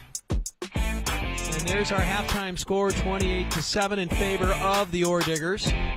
Chris Byers along with DJ Bauer. And DJ, let's run some numbers here in the first half, as you might expect. Those numbers in the favor of Montana Tech. We talked about it a little bit before, just the yardage differential. 195, really not bad for Dakota State, but when you're giving up 370 on the flip side of the ball, it's just so hard to overcome. You see the rushing and passing. They've been able to do it both ways, and that third down efficiency, again, has been huge. We talked about it when that one touchdown possession for Montana Tech that ended in the trick play touchdown. That was set up by multiple third down conversions on the drive that Dakota State really couldn't afford to let it up. It's Montana Tech capitalizing on their opportunities and being explosive, and Dakota State just not having the same kind of luck. Well, Montana Tech came in averaging 375 yards a game in total offense, and they're 5 yards away from that through 2 quarters of play. And again, most of that were on those 3 great big plays, those big chunk plays that led to touchdowns. So Dakota State certainly backs to the wall in this second half, but in no means not out of this one. They'll need a stop here to begin the third quarter, get the ball back, try to get some more points on the board and make this a 2-score game. We'll see what adjustments they've made at halftime. And for Coach Sampson and the Orediggers, man, it's foot on the gas, right? I mean, yeah, no question about it. That's the number one thing you want to see if you're Sampson coming out of halftime is say, hey, we got these guys on the ropes. We're up 21 points after just 30 minutes of play. We're getting the ball first. Let's go strike again and put this one out of reach. And just on the opposite sideline, telling his team, hey, guys, we're down by 3 touchdowns. This game's not over yet, but it may very well be if they score here. We got to get a stop. We haven't been able to do that for the majority of the afternoon. It's now or never. Well, and it is so tough to win in the Frontier Conference when you go on the road. And they knew this was going to be a big challenge for them to come in, not only and play one of the better teams in the Frontier Conference, but a top 5 program in the country in Montana Tech, which always features a great home field advantage.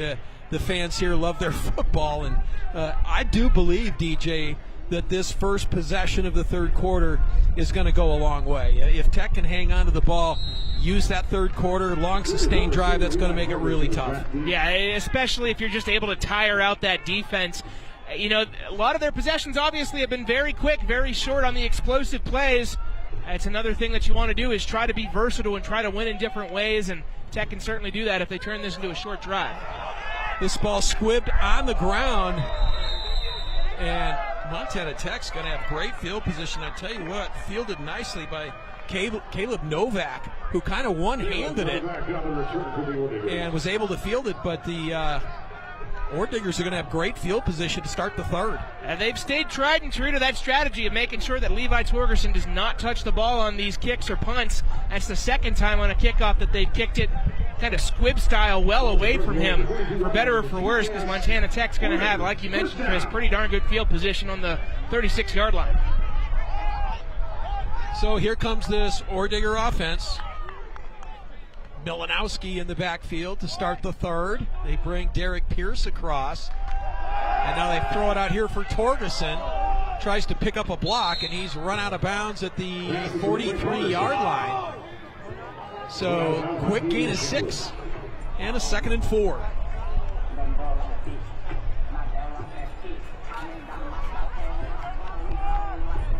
Yeah, that play is just what we said we thought that the Orediggers were going to try to do, is try to get to these small chunks and chew up clock instead of the big explosive plays they had in the first half.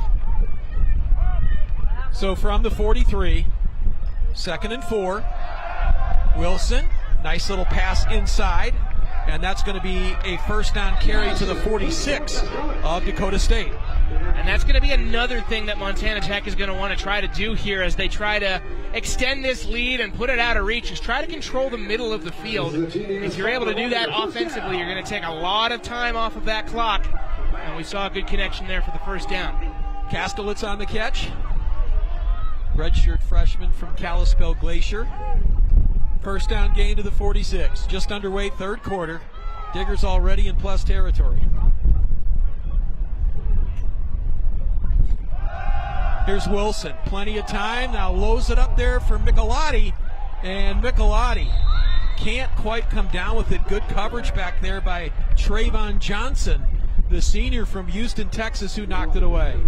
Well, I'm not certain that was the play you wanted if you're Montana Tech. You're trying to tire out this Trojans defense. I get that you've been dicing them with the long ball all game, but going back to what we were just talking about literally moments ago, try to turn some clock. Yeah, you're number 2 in the NAIA in time of possession. Try to maintain the game through the ground, through these short yardages, and just burn as much of that time on the scoreboard as you can. Incomplete pass, 2nd and 10.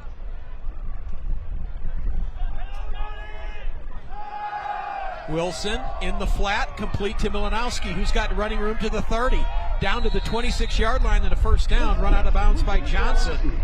But a well-designed play, and Milanowski gets the first down for the Orediggers. And Milanowski just had daylight ahead of him for ages. There was nobody covering that shallow left side of the field on the Trojan defense. You'll take that all day if you're Montana Tech.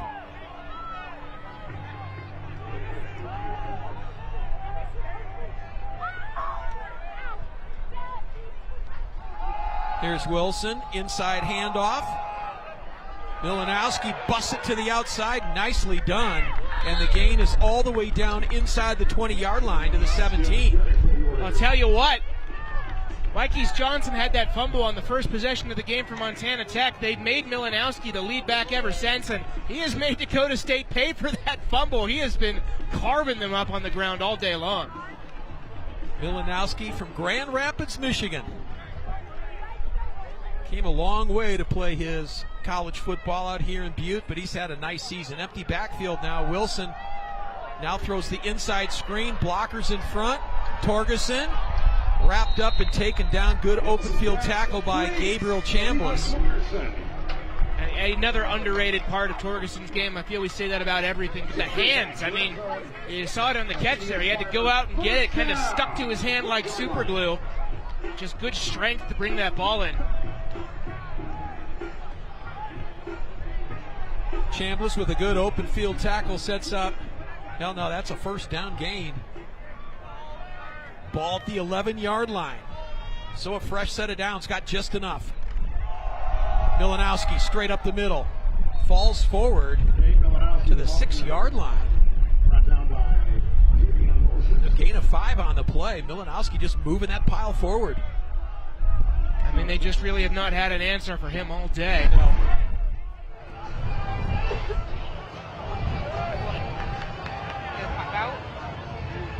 Spot the ball on the 7. Could still get a first down at the 1. 2nd and 6.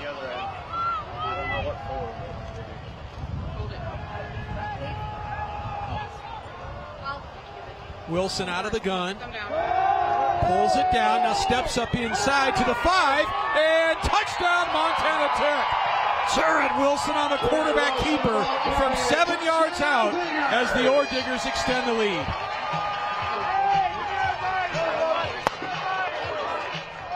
And Chris, that's the oh-so-coveted hat trick for Jarrett Wilson. 3 passing touchdowns, a receiving touchdown, and a rushing touchdown. Maybe they're going to send him out on defense and see if he can get a pick 6 next play. Why not? Wilson has done it all, and we talked about the importance of the opening drive of the third quarter. So what does Montana Tech do? They take the football, move 60 yards down the field, tack on another 6, and a chance to add one more, and they do. 11:01 to play in the third. All Montana Tech this afternoon as they lead over Dakota State 35-7.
Today's Frontier Conference football matchup is brought to you in part by the Frontier Conference. The Frontier Conference, where champions are born. Frontier Conference division opener in the East and in the West today, as the heart of the season begins with those 6 division games. 35-7 our score. Montana Tech has been impressive this afternoon. Of course, this being the first game that counts for the standings, you want to make a splash right out of the gate, know what you got against the teams that you're going to be playing for the majority of your schedule for years to come. And boy, has Montana Tech looked impressive today, just offensively firing on all cylinders. Didn't seem like there was anything that the Trojans could do on that last drive to stop them. So Tech to kick it away. And this one will be returnable for the first time. Here's Keeney at the goal line, up over the 15 to the 20. Got some running room to the 30, to the 35, to the 40. Still on his feet and out of bounds, close to midfield. An excellent field position. Maddox Keeney with a nice return. And the Trojans will start this drive right at the 50-yard line, or rather the 45. If you're Dakota State, you're just looking for any spark that you can get. So a big kick return like that might not seem like a whole lot on paper, but when you're down 4 scores and you're just trying to find a way to hang in there, that's just the kind of little energy boost that maybe you need to get your offense going.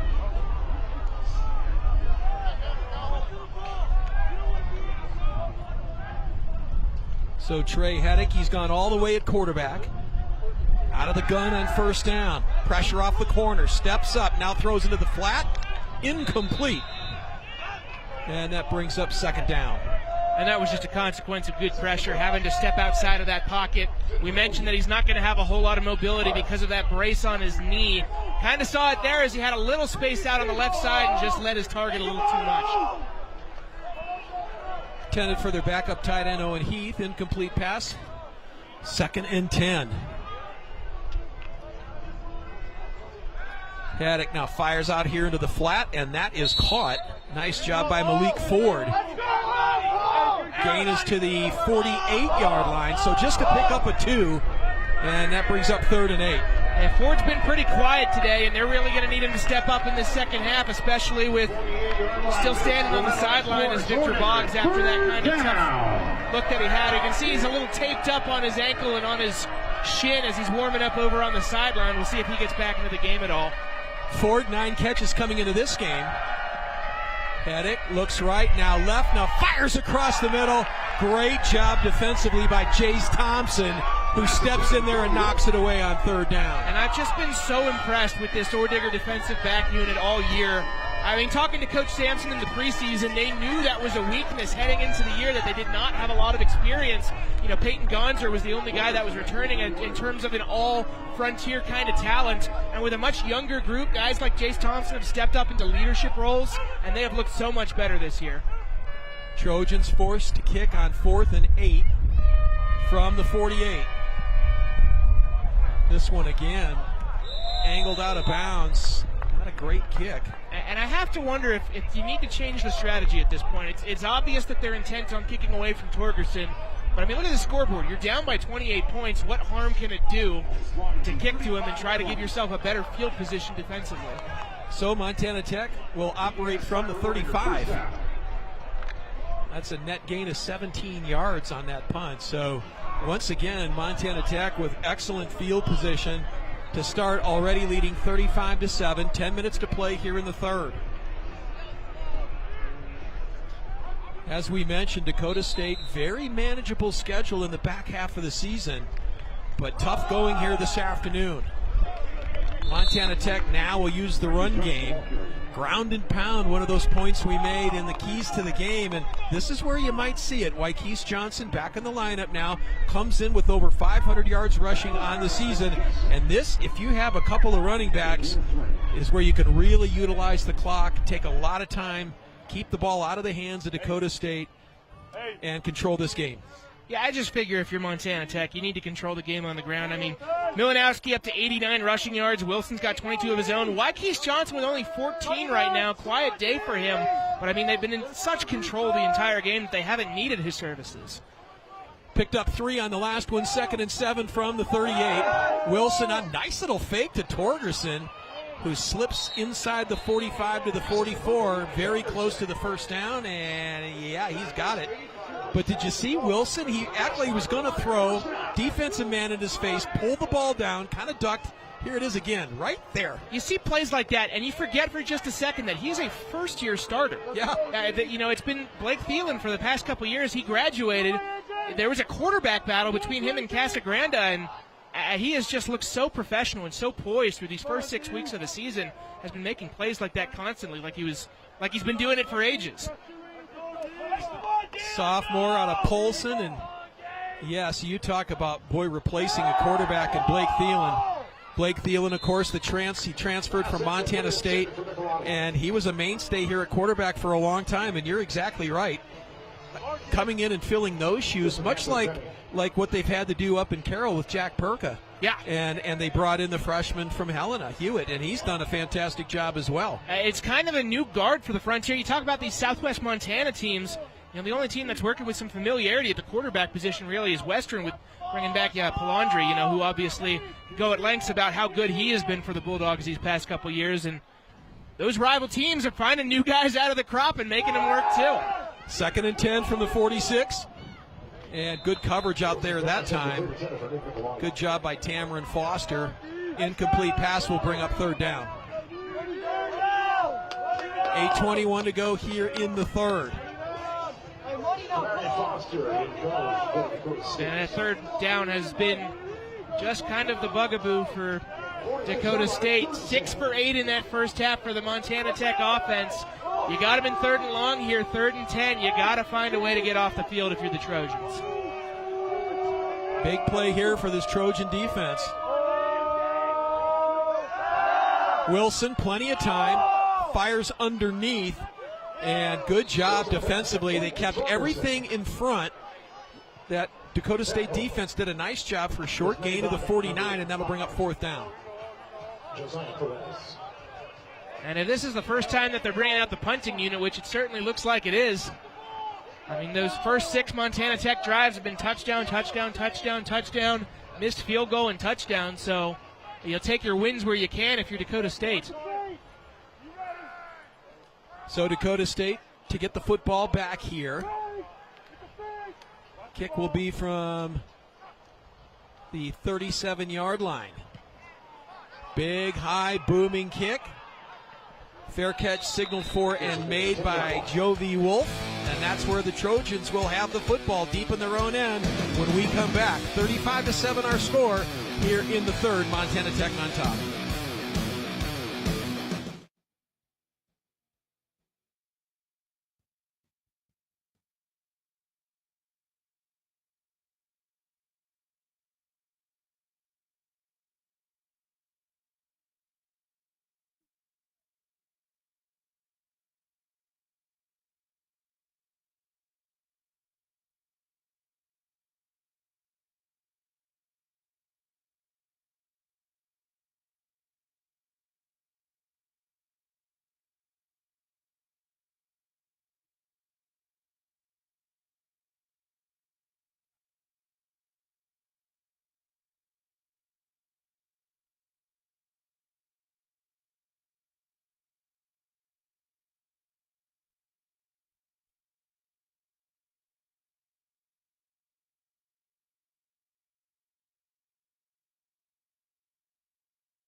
Dakota State with the football on their own 11-yard line with 7:33 to play in the 3rd. And again, checking in on the happy tailgaters. That's a tremendous tailgate section, DJ. When they scrapped the baseball field back there long ago, back in the days of the Butte Copper Kings, and this was a baseball/football facility, completely redid everything, put the new buildings back there, and in the process developed a fantastic tailgate section. I don't know if there's a better one, not just the Frontier, maybe in the country. I mean, it's right next to the field. You can't get any better than that. That's a nice pass and catch. Malik Ford pulls that one down, and give Hedrick a lot of credit, DJ, because he stood back there in the pocket, waited, made a perfect throw, and Ford comes down with it. Nice. You see, he took a pretty good lick at the end of this play as well, and you see he's still on the game. He's limping a little bit as he comes towards our near side. It's important for him to stay healthy if they still want to have a chance in this game. Still have not seen Boggs return yet. Gain is out to the 27 and a first down. Hedrick for Ford again, this time incomplete. And just smothered back there defensively. Good play by David Lowry. There's a flag on the play in the backfield.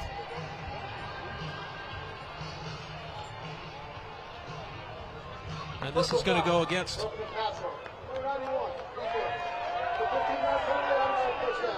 Montana Tech, roughing the passer. And again, penalties have allowed Dakota State to stick around on some of these drives. It's the second roughing the passer that they've had. Of course, the first one didn't matter too much. It turned first and goal from the 1 to first and goal from the half-yard line. This one a bit more substantial, giving him 15 free yards. So the ball out to the 42. And first down. Hedrick throws the screen out there to Keeney, who jets down inside the 50-yard line into Montana Tech territory. They'll mark him at the 48. And that's right at the first down marker. They'll say just short. So second and less than 1.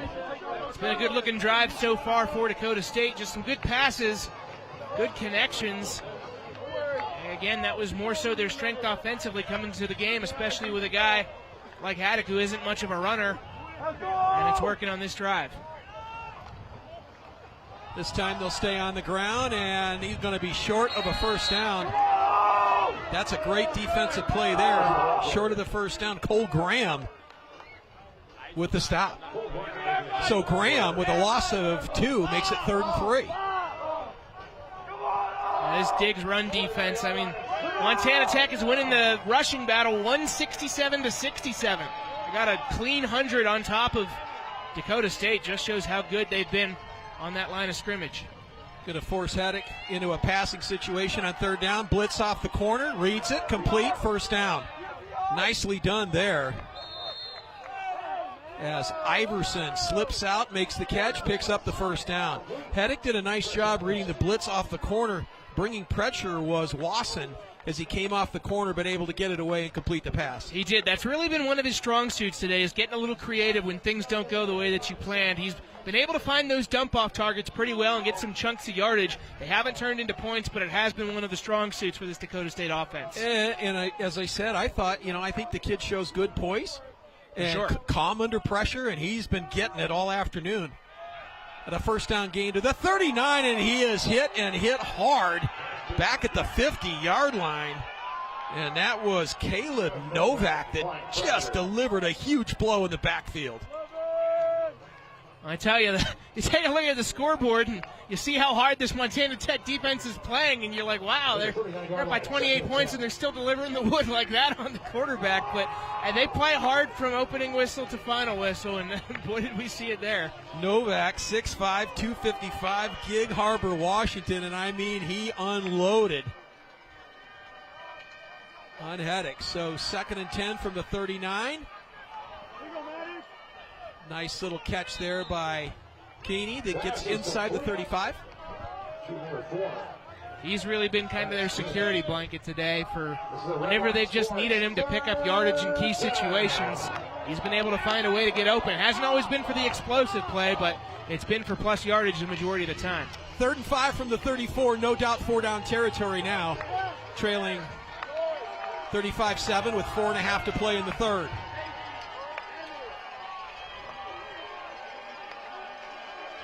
Haddock looks out here to his right, now comes back across the middle, incomplete.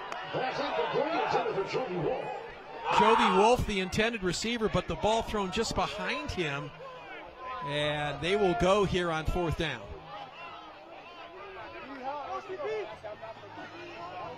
Haddock will look over and get the call. So, boy, this is it for them. I mean, they have got to come away with a touchdown here. Yeah, you figure there's just not enough time left in the game for anything other than a score on this drive. So here we go, 4th and 5 from the 34. Haddock looks over again.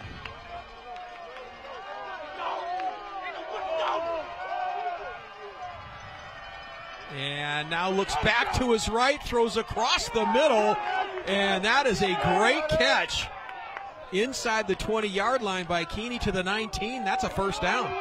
And once again, Maddox Keeney, he's been the spark plug for this offense when they needed to make a play. Also just have to laud Haddock on that one. I mean, he was in a straitjacket at the end of that play, throwing off his back foot almost, and was just able to get just enough air on it for Keeney to come in and dive for it. That's huge.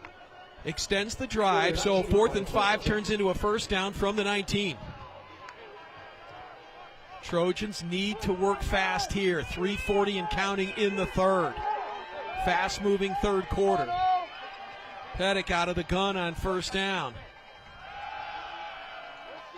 Looks, now rolls out of pressure, and he runs right into the tackle. Taken down for a loss on the play of 6. Back to the 25.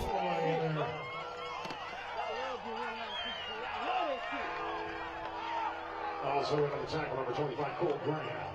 Just nowhere for him to operate on that one. You can see he was trying to go for the outlet pass on the outside first, saw the coverage come in, had to keep it, and there just wasn't enough time for him to do anything else, ripped down to the ground. Cole Graham in on the stop, 2nd and 16. After the loss of 6 from the 25, Haddock again feels pressure, rolls out, looks, now fires back of the end zone, and this is incomplete. Great coverage back there in the secondary for Montana Tech. Number 1, John Wolf. And those defensive backs, they've come to play. I mean, there was one explosive catch play for Dakota State in that first half where they got a good chunk of yardage. Ever since then, it has been locked down on the corners and safeties. Very nicely done by the defensive secondary for Tech. That was intended for Wolf in the back of the end zone. And now it's going to be 3rd and 16.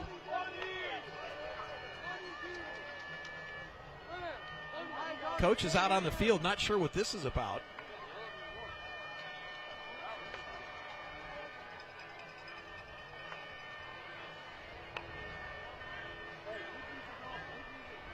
I think part of the confusion maybe did. just where they're spotting the line of scrimmage at. But they're going to spot it at the 25. So 3rd and 16.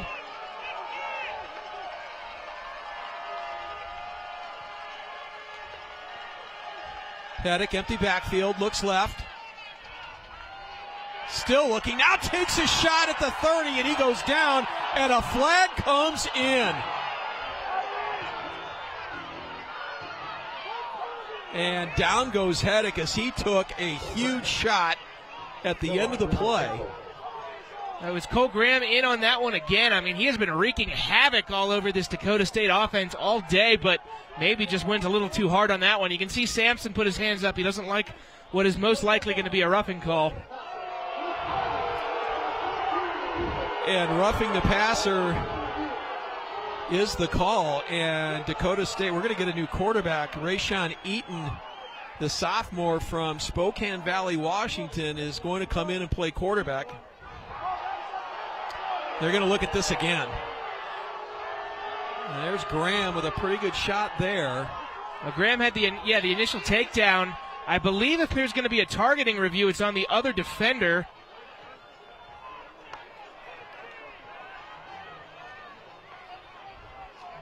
So this one will go under the tent. They'll review. I didn't get a good look at the number, but I believe Tell Arthur was the other one on the, I think you're the right. hit Yep. there. And he had a targeting review a couple weeks ago as well.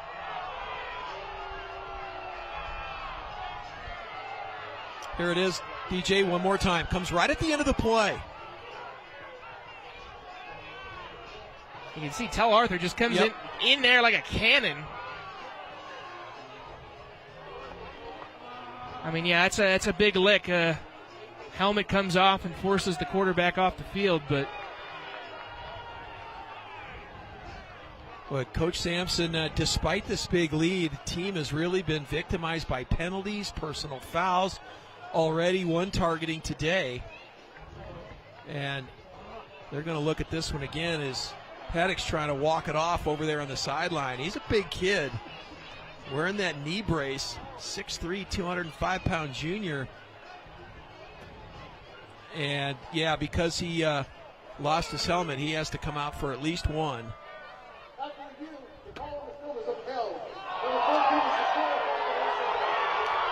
Yeah, so that is going to stand. So Tell is gone, right? Yeah, Arthur's going to be out for the rest of this game and then the first half of their next game as well. Yep. So that's a big loss for Montana Tech. That's a leader of your defense right there. You hate to see that in a 35-7 game where it looks like your team has so much to celebrate and looking like they're going to try to wrap up a big win over these final 17 minutes and change, and kind of sours the mood whenever you have a call like that go, not in your favor and you lose a star like that. So here's Eaton at quarterback on first down. He keeps it. Great shot, straight up the middle, inside the 15 to the 14. So gain of 3 on the play. Now, Eaton's had playing time this year. 40 rushes for 170 yards on the ground. He's also 21 of 36 through the air for 365 yards and 3 touchdowns. So this is a young man that's played, but he comes off after only one play. Hedrick will come back in. Picked up 3 on that run. 2nd and 7 from the 14.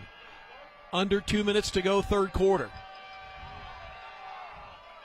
Clock a big factor now in this one. Hedrick back of the end zone, and this one is caught for the touchdown. Keeney with a great catch in the back, and he has had himself a day here in Butte.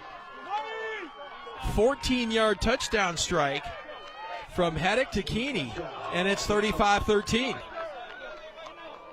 And cathartic, to say the least, able to turn a penalty into points. It's been a struggle all day for Dakota State against a very good Montana Tech defense. They've gotten yardage, they haven't gotten points. Finally breaking through. Back on the scoreboard for the first time here in the second half. Extra point is up and through by Villanueva. So with 1:44 to play here in the third, Dakota State tacks one on, still trailed 35-14 here in Butte.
And DJ, this was just a beautiful pass, only where Keeney could catch it. Touchdown, Dakota State. Haven't been able to take advantage of their offensive opportunities today, but got a fresh set of downs after the targeting call, got them 15 yards and that much closer to the end zone, and finally got to capitalize. Sigh of relief, still down by 21. That's a pretty hard number to come back with only about 16 minutes to play. But we have seen wilder things happen in the Frontier Conference. Well, we have. Well, let's see if they just squib this one. No, they do kick it, and Torgeson's going to field it inside the 20-yard line, finds a lane. He's at the 40. One man to beat at midfield, to the 40, to the 30, and out of bounds. And Levi Torgerson makes them pay for kicking to him. But hang on, we've got flags on the field.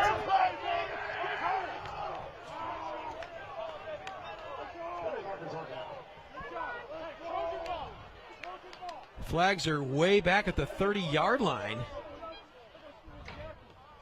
Let's see what they call here. They finally kicked it to Levi. Yeah, goes against Montana Tech, so penalties continue to mount up. That's going to negate a really big return, but I guess we saw it on display there why Dakota State has been so averse to kicking the ball to Torgerson today. That's the first time they've done it all day, and he nearly took it to the house. So he just has a unique ability when you watch him. He finds that he just kind of holds back, and then he finds that opening, and when he sees it, he is gone. And you saw it there on the return, but unfortunately, penalty on the play will take this back to the 20-yard line where the Diggers will start this drive. Stay on the ground. Gain is up to the 24, so gain of 4, 2nd and 6 for Milanowski. And again, the goal for Montana Tech has to be, I mean, you've run the ball so well today, especially with Milanowski getting close to 100 yards. Just try to churn up that clock as much as you can. I've said it before, they're number 2 in the NAIA in time of possession because of how much they rely on the run. It's worked for them today, so keep at it. They have had the ball a lot today, so 2nd and 6. They do indeed stay on the ground. Milanowski spins forward to the 30, and he is going to be about a foot short of the first down. So Milanowski gets him close, but just short. He'll mark it at the 29, 3rd and 1. Clock continues to tick for Montana Tech, and this is where that running game pays dividends.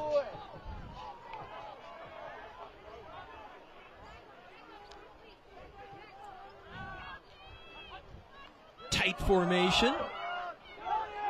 Slammed up inside, and he's going to be short of the first down. So Dakota State, with a strong stand here, is going to bring up 4th down. In fact, he lost a yard. That's the kind of stop you needed to get, and you haven't been able to get all day. It's going to wind it down to the 4th quarter where they're going to have a 21-point deficit to climb out of. Their offense is going to need to be explosive in these final 15 minutes. Jordan Cooper with a big 3rd down stop. 4th and 2. Montana Tech to kick the ball away, leading 35-14 as we head to the 4th quarter.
35-14 as we are set to start the fourth quarter. Hey, let's take a moment and meet the Trojans. Dakota State, DJ, founded in 1881. Primarily was a teacher's college and then added technology to that. An enrollment of just under 4,000 students. Joined the Frontier this year, of course, and known originally as, what was it? Normal College. Normal College.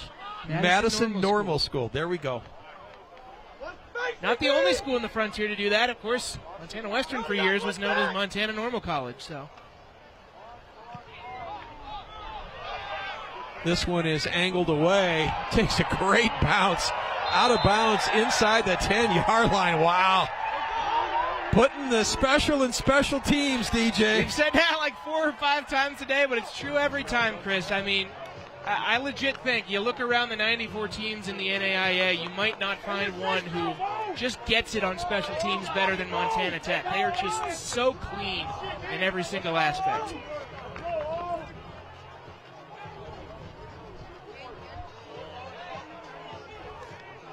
DJ Madison located really just outside of Sioux Falls, South Dakota, about 40 miles. And they have Lake Herman State Park right there in a beautiful, beautiful town of Madison, named after the 4th President of the United States, James Madison. Pettick will slide forward over the 10. Pettick, the ball carrier.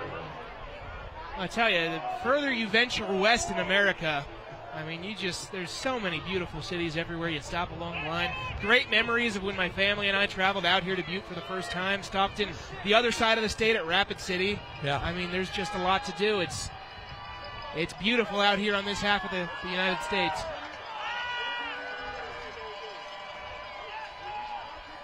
So 2nd and 7 after the 3-yard gain. Haddock just unloads this one, and Ford catches it at midfield. Well, you can't do it any better than that. What a great catch by Malik Ford. Good coverage back there. He just wanted it more. David Lowry was all over him, but that's a gain all the way to the 50-yard line. Montana Tech really hasn't let up many of those giant chunk plays today. That's one of the first ones. Comes in the fourth quarter and couldn't come at a better time for this offense. They'll stay on the ground, pick up a couple on the play. Tough running for Preston Iverson, who gets 2. So 2nd and 8 inside Montana Tech territory. 13:32 clock running here in the 4th. Dakota State needs points and needs them quickly. Down 3 scores. Playing much better here in the second half.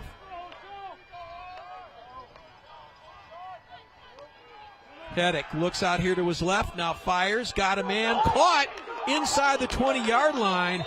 Beautiful catch by Wolf. Just ran him up the sideline, and a good pass and catch.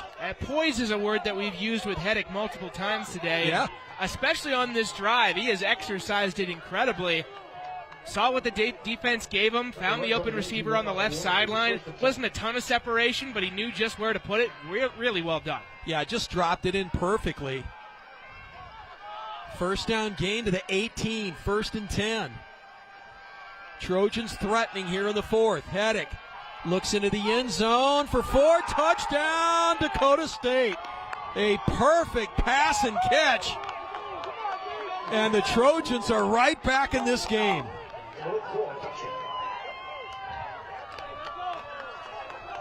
I mean, what's that recurring theme that we talked about with Montana Tech earlier on, Chris, is they've got out to some giant leads, and then repeatedly they've allowed teams to hang around. Happened against Western, happened against Rocky, happened against College of Idaho. They tend to play with fire a little bit late in the game. It hasn't burned them yet, but there's still 12 and a half minutes left to play in this one. Plenty of time left as Villanueva gets the extra point. 12:31 to go here in the 4th. Dakota State to within 14, 35-21.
Dakota State showing life here in the second half.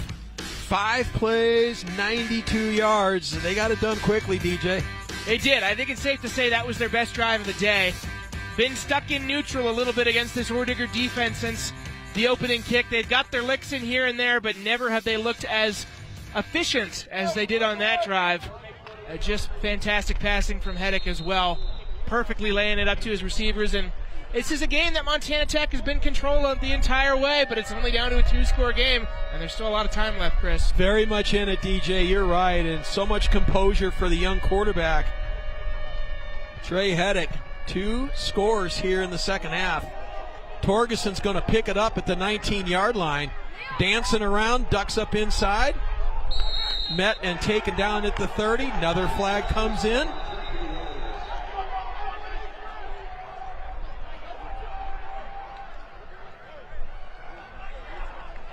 Tackle was made by Ford, Joseph Ford, but flag comes in behind the play. Let's pick it up. Against Montana Tech.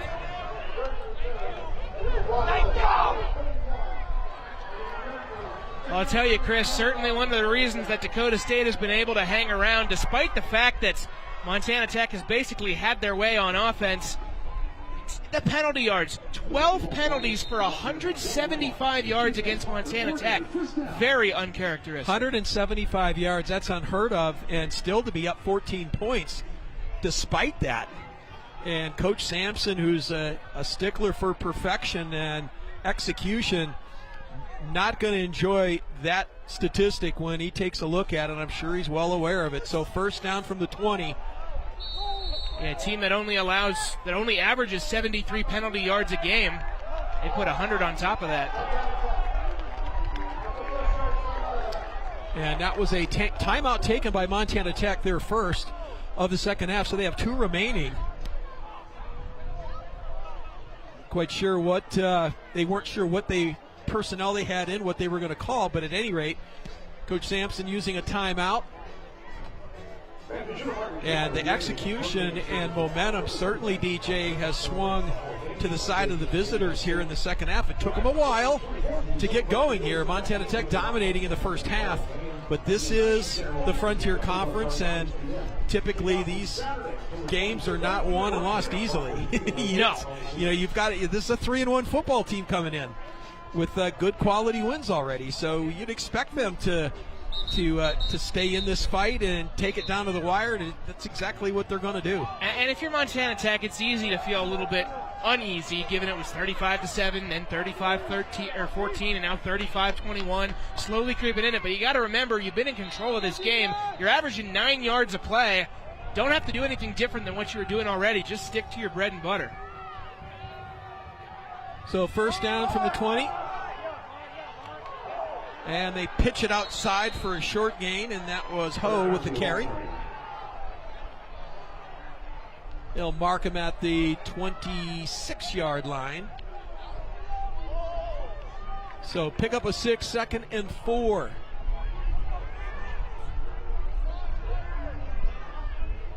This is where you would expect this Montana Tech, that big offensive line and that running game, to take control, but that has not been the case. They were stopped on a 3-and-out on their last possession. 2nd and 4 here. Milanowski bounces outside. Does not get the corner. Taken down for no gain on the play. And again, just that good speed and pursuit. Davion Moses with the stop. Moses, a senior out of Houston, Texas. No gain, 3rd and 4 from the 26. I'll tell you, momentum is a heck of a thing. Dakota State has it right now. Offensive momentum usually parlays into defensive momentum, and we're seeing it right now on this drive.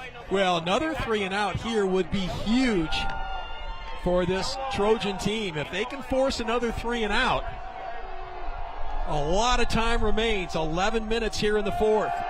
Wilson flips it out here, and that is caught by Torgerson. And Torgerson makes a tough catch and an even tougher pass. Wilson had to drop it over the top, and Torgerson gets the first down. I mean, the statistics are the reason why Torgerson is firmly in the conversation for Offensive Player of the Year, but an underrated ability is just how much they rely on him when they need it most. When the chips are down, facing a third down, the other team has momentum, and he's your go-to target, and he shows why. Big third down as Dakota State shows pressure off the corner.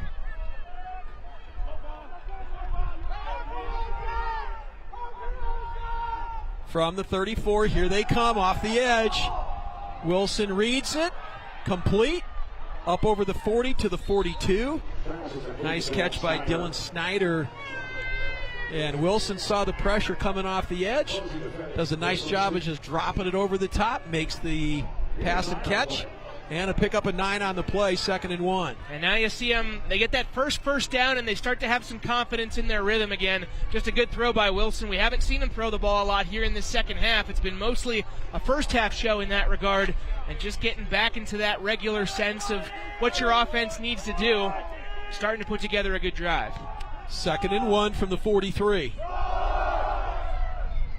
And Milanowski's got the yard and then some. Picks up the first down. The gain is up to the 47-yard line and a first down.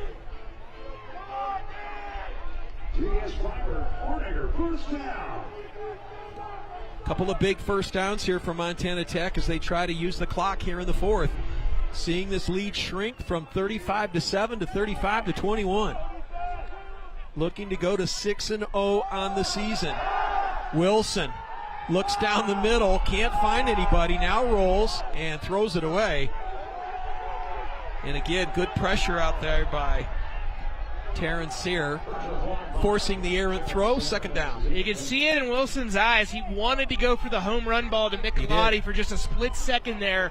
Saw the double coverage come in and thought better of it. Again, good veteran play. Don't risk a turnover whenever you're in command of the game right now. Take your time and try to move the ball down the field that way. Much better job, too, of the Dakota State defense, DJ, not giving up those huge chunk plays like they did in the first half. Getting better help back there in the secondary, getting the double coverage on the deep routes. So incomplete pass sets up 2nd and 10 from the 47. Now they flip it out to the screen to Milanowski. Milanowski over midfield, and they will mark him out at the 48. So gain of 5, 3rd and 5. Clock continues to run, 8:40 and counting, fourth quarter. Caleb Dwyer checks in for the Trojans. You know, it feels weird to say that this is a big third down offensively for a team that has put about 500 yards on the day offensively, but this is a big third down for Montana Tech. It is. Dakota State, there's play action, and they set up the screen pass for Pierce. And that is going to be right at the first down marker. I think he's got it. From the 42, yep. And I believe that's his first catch of the day. Derek Pierce he's usually been kind of the security blanket on third down. Defense has done a good job of blanketing him throughout the day. Breaks through on that one as the pressure comes after Wilson. Good vision to see his tight end open and pick up the sticks in the short yardage way. Pierce, a big 250-pound, 6'3" target from Post Falls, Idaho, and you're right, first catch of the afternoon, and yeah, he's a good security blanket, isn't he? I mean, you get that little underneath route and hit that big target. First down, gain to the 42 inside Dakota State territory. Wilson is going to feel pressure, fires over the middle for Torgerson, who makes the catch inside the 30-yard line. And boy, Wilson just got that pass away. Aiden Janis back there in coverage. But Torgerson makes a great catch. The pressure, I mean, man, he could not have let that go a split second later, or he was getting clubbed to the ground. I mean, just perfect timing from Wilson to get that out and on the money. Koistra was right there and put a lick on him, but not before Wilson just able to get it away. First down from the 27. Wilson fires up here, and that is incomplete. Intended for Milanowski. 2nd down. Well, even at this point for Montana Tech, at 6:46 to go, 3 points would be huge. Yeah, and you've successfully burned 6 minutes of clock, too. That touchdown came with 12:31 left to go in the fourth quarter. Yep. This is the kind of drive that you wanted to try to ice this game.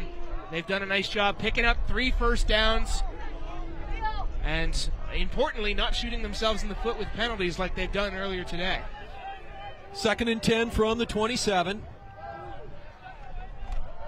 Torgerson. Oh, he's going to be taken down for a loss on the play. And these are the kind of plays that the Trojan defense has made in the second half. Just good individual plays. And that time slicing in there was Foster. Well, there's the 13th penalty of the day against Montana Tech. So that's going to be 13 for 185. That's correct. Again, they only had 40 penalties all year through 5 games coming in, and they put 13 up today. Well, it's allowed Dakota State to remain in this game. That is a lot of penalty yards, so that'll push it back to the 29. And again, field goal range is important right now. 3 points here, and you got a 3-possession game. Here's Wilson now. Fires across the middle. Pass is caught inside the 20. Again, a key big catch by Levi Torgerson. So he got the first down. He's close. Looks like they're moving the chains. Yep. That was big. 4 pickups on 3rd down on this drive. That's championship football right there. That's a reason why they're one of the top 5 teams in the nation, Chris. No doubt. And again, just, not bad coverage at all back there. I mean, you got to give these defensive backs a lot of credit. They're staying with it, but Torgerson just took it away. So first down from the 17, under 6 to play in the 4th. They will stay on the ground to Johnson, and Johnson will fall forward, picks up a couple on the play. And here comes another penalty, and this is going to be against Dakota State. And some words were said over there along the sideline.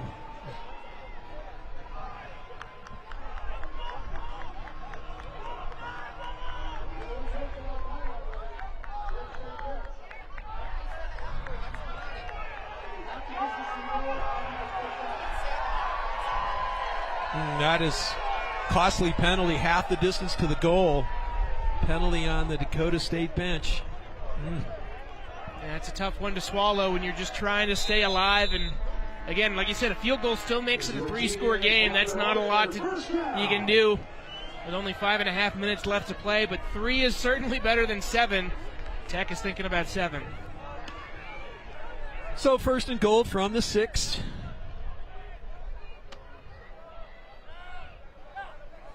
For Tech. Wilson, no, he's got a man wide open, and into the end zone for the touchdown is Wykees Johnson. So Johnson from 6 yards out, slips out, makes the catch into the end zone, and Montana Tech with a insurance touchdown here in the 4th quarter after 2 back-to-back touchdowns by Dakota State. That ups the lead to 41-21, pending the extra point. I'll tell you, Jarrett Wilson's going to want to save the game film from this one. 5 touchdowns that he's accounted for. 1 with his legs, 1 with his hands, and 3 more through the air. What a game it's been for the sophomore. Extra point is up, and it is good. 5:09 to play here in the 4th. Montana Tech extends the lead back to 21. 42-21 our score. Back to Butte for the final 5:09 after this.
Back in Butte for the final 5 minutes and change. Just a reminder, coming up starting next week, myself along with Bobby Beers will be hosting This Week in the Frontier Conference. Thursdays at 7 o'clock. We'll recap all of the week that went by, the week coming up. Lots of features, scores, highlights, all things Frontier Conference, DJ. I'm looking forward to seeing how it comes out. It's exciting to do a new adventure and give some love to, I think, what is really one of the most fun and underrated leagues in all of college football across all divisions. I mean, Frontier football is such a blast to cover on a weekly basis. Well, it is. It's homegrown football, and for us here in Montana, obviously the schools are so well represented by local high school kids across the state of Montana, and I'm sure that holds true with the Dakota schools as well. Oh, here's a big run back by Keeney, who takes it up to midfield at the 49, and this young man's had himself a game, but there is a flag way back at the 15-yard line. There's a decent chance this one might be coming back for a sort of hold. I mean, going back to that last drive for Montana Tech, again, nerves were starting to take over as the Trojans were creeping back into this game. And then you put together a drive where you chew up about 7 minutes of clock, end it with a touchdown. Could not be any better for Montana Tech. Well, this is going to back them all the way to the 6-yard line. But if you remember, the last time they started at the 6-yard line, they scored in a handful of plays. So they did. They are capable of some big play offense. Well, this league has come so far, DJ, from the original 5 Montana schools as it was for years and years. And you had the 5 Montana institutions, and that was it.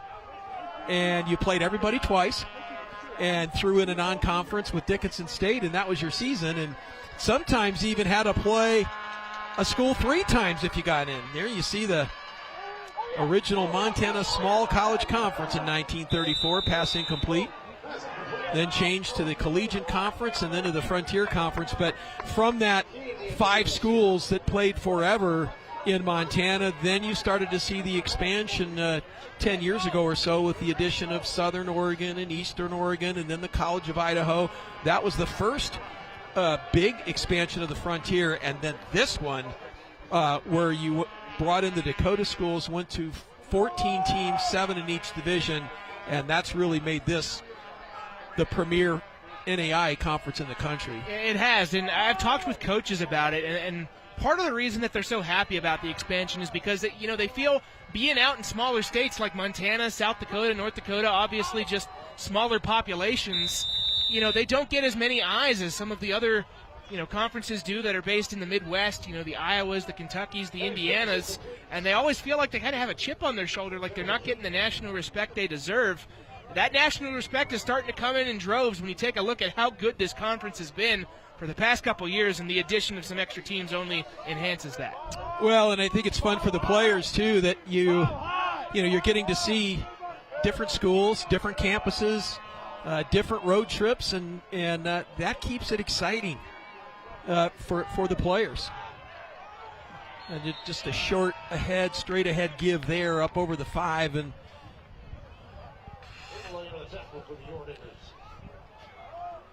and you do the, you talk, DJ, about the strength of the conference, and you're exactly right. And then you need not look farther than the poll, which we did at the half, and you have 4 teams in the top 25 and 1 receiving votes. And, teams are going to jump in and out of the top 25 because they're going to start beating each other. And that makes it tough. But at the end of the day, you look at last year with Montana Tech at home in the postseason. Montana Western was in the postseason. Yeah, I mean, again, on that national level kind of competition, you just talk about, some of those games that we saw. Montana Tech went to the wire with Northwestern last year. Montana Western did the same with Morningside. I mean, those are teams that are playing in championship games on an almost yearly basis. And the fact that these Frontier teams are going toe-to-toe with them, again, it just shows what this conference is capable of.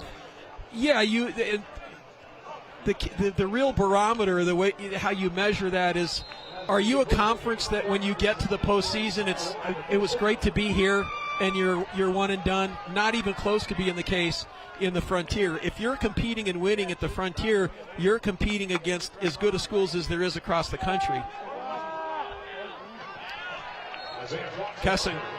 Casagrande now in at quarterback for Montana Tech. And you got to be happy with Montana Tech that you're getting a little bit of playing time for him, because remember, it was an open QB battle at the beginning of the year between him and Wilson. You know, both of them took a couple snaps in that game against Western to start the year that we were here for. They decided to roll with Wilson as the starter, but Casagrande taking advantage of the opportunity and showing that he is a perfectly capable backup. Well, it's good to have, and he'll spin out of one tackle, and he's headed for the corner. He's going to be taken down at the 10-yard line. What a nice piece of running by Casagrande. Nothing inside. Bounced it outside, picked up positive yards. And that's an underrated element of his game for sure, is what he can do on the ground, because obviously we talk about Wilson as a true dual-threat quarterback. We saw it all the time in high school when he played at Paulson. Casagrande could go out there and do a little bit of running on his own when he played at Bozeman, you know, a team that went to the state championship. Casagrande calling his own number, 3 straight carries inside the 10-yard line to the 9 as we wind down to the 2-minute mark of this game. Montana Tech on their way to win number 6 on the season against no losses. And you mentioned it, DJ, at the top of our broadcast today, first time in school history that Montana Tech has started 5-0. They've had, as you mentioned, 5-game winning streaks, but never out of the gates. And continuing a streak here. You know, they got that big stop on the first drive of the game with the field goal block. Orediggers still have never trailed for a single second this season. Isn't that wild to think about? That's amazing. And this is going to be a tack-on touchdown at the end of the game, as Montana Tech puts up 6 more with under 3 minutes to go.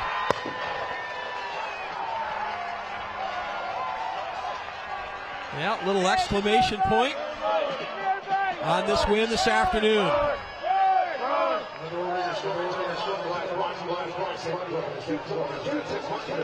It's just been a good performance from Montana Tech in just about every phase aside from the penalties. Christian Vetter, he was the one who was listed at the top of the depth chart for the running backs this year. He's kind of given way to breakout stars with Milanowski and Wykees Johnson, but he's a good third option out of that backfield and showed it there. And if you're a Frontier Conference foe on Montana Tech's upcoming schedule, and you look at the game film from games like this, and you just see what they can do offensively, you're almost kind of just quaking in your boots, like, how are we going to stop these guys? Yeah, it's nice to see with Christian Vetter going in for the touchdown, a local kid from right here in Butte, and his number was called. He made the most of it, showed some good speed to get to the outside, into the touchdown. 49-21. Well, the Trojans made this interesting. Got within a couple of scores at 35-21, but 2 late touchdowns here for Montana Tech. Seals the win here, and Dakota State will jump on that charter plane in Butte and zip on home to Sioux Falls. Heck, they'll be back in time for dinner. There's the one positive thing about leaving with a loss, is a nice luxury trip back home. Man. And some high school schools that have to travel 8 hours, and then they go and get whooped at their opponent. And that's a long bus ride back, I'll tell you that. Hey, as a father of a former Frontier Conference football player, I know all about the bus league and the Frontier Conference. Then there were those fun rides out to Humboldt State and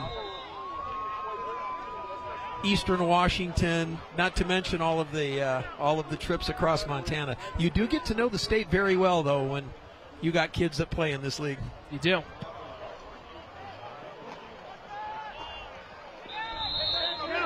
So Dakota State out for the final 2:08 of this one.